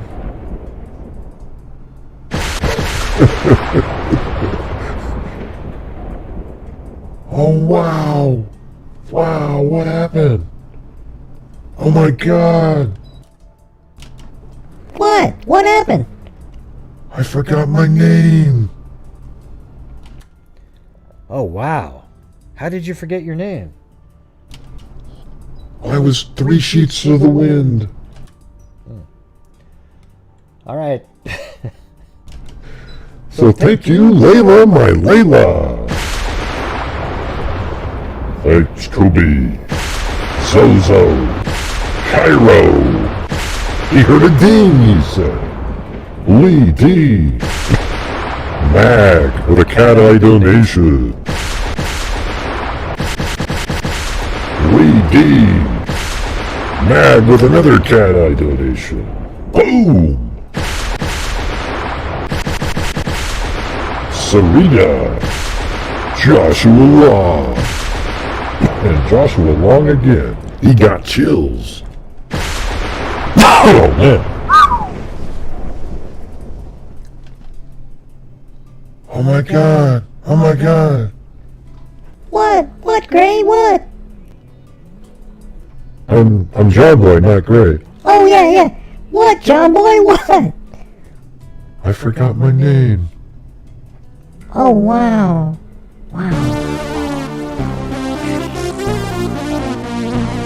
Wow, thanks. Susanna Macula Padre. Where is Bones when you need her? Hope the girl was unconscious before the flames reached her. Me too. And thank you, Susanna Macula Padre.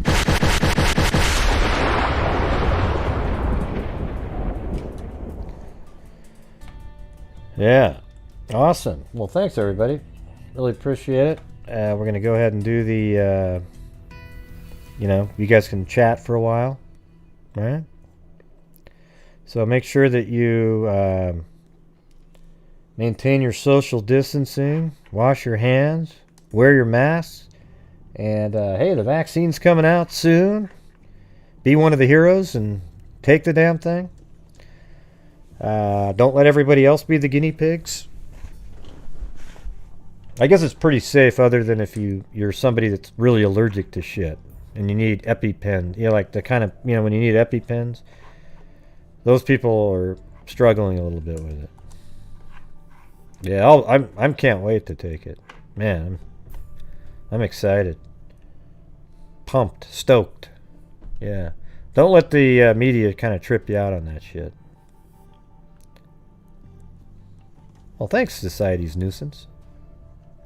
Don't be a nuisance in society. Yeah.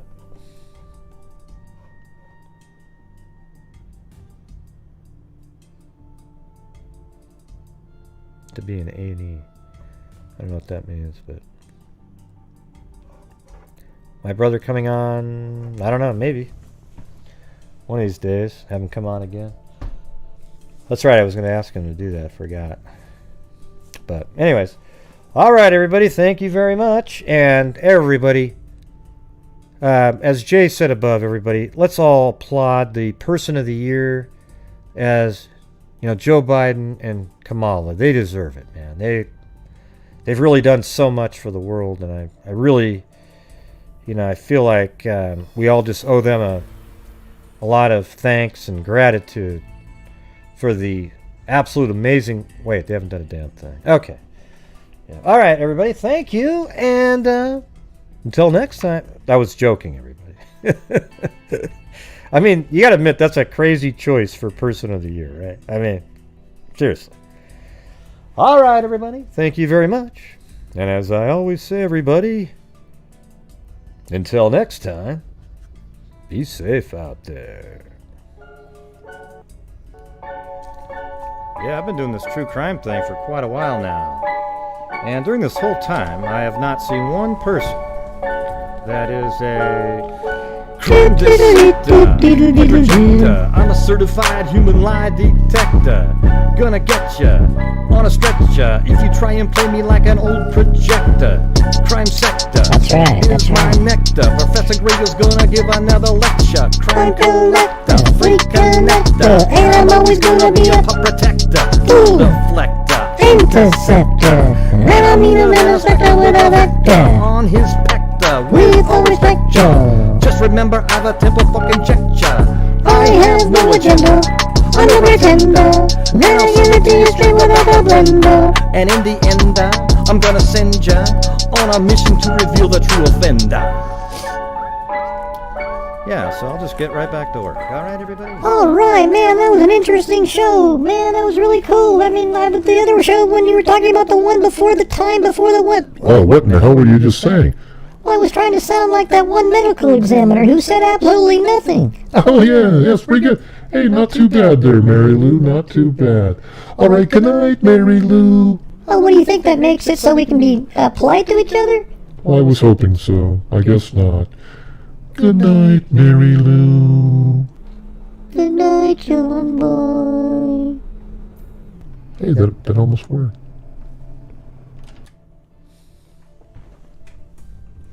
Crazy, crazy. All right, let me get the... Mary Lou, she is gaslighting, isn't she? That damn Mary Lou, I tell you, every time.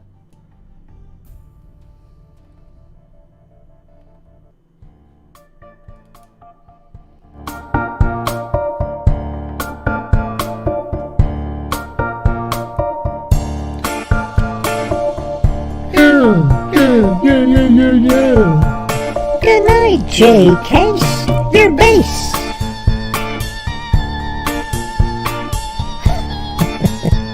Get time on his face.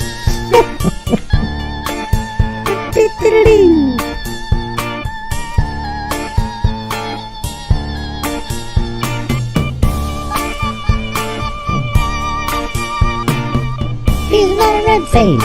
He's J case. He's got a thumb on his face on it.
You know, I don't want.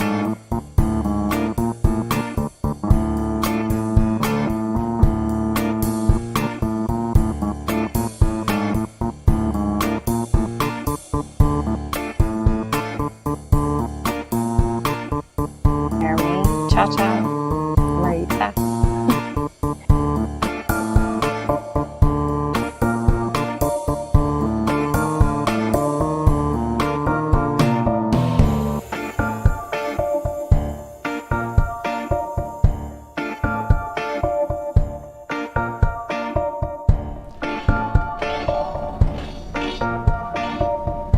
No, I'm trying to figure out how to get this. Oh wait, there it is. Yay! You boy. Do do do do do do do.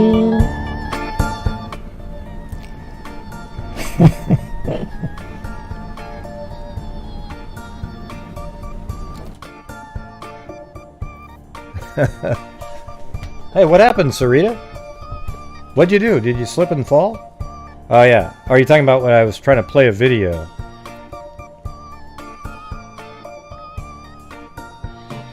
Dude. Yeah, sometimes the shit just opens up.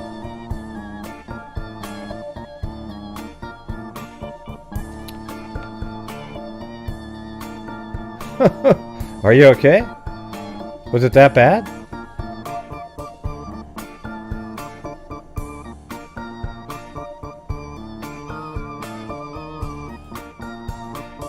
But anyways, thank you guys for hanging out here.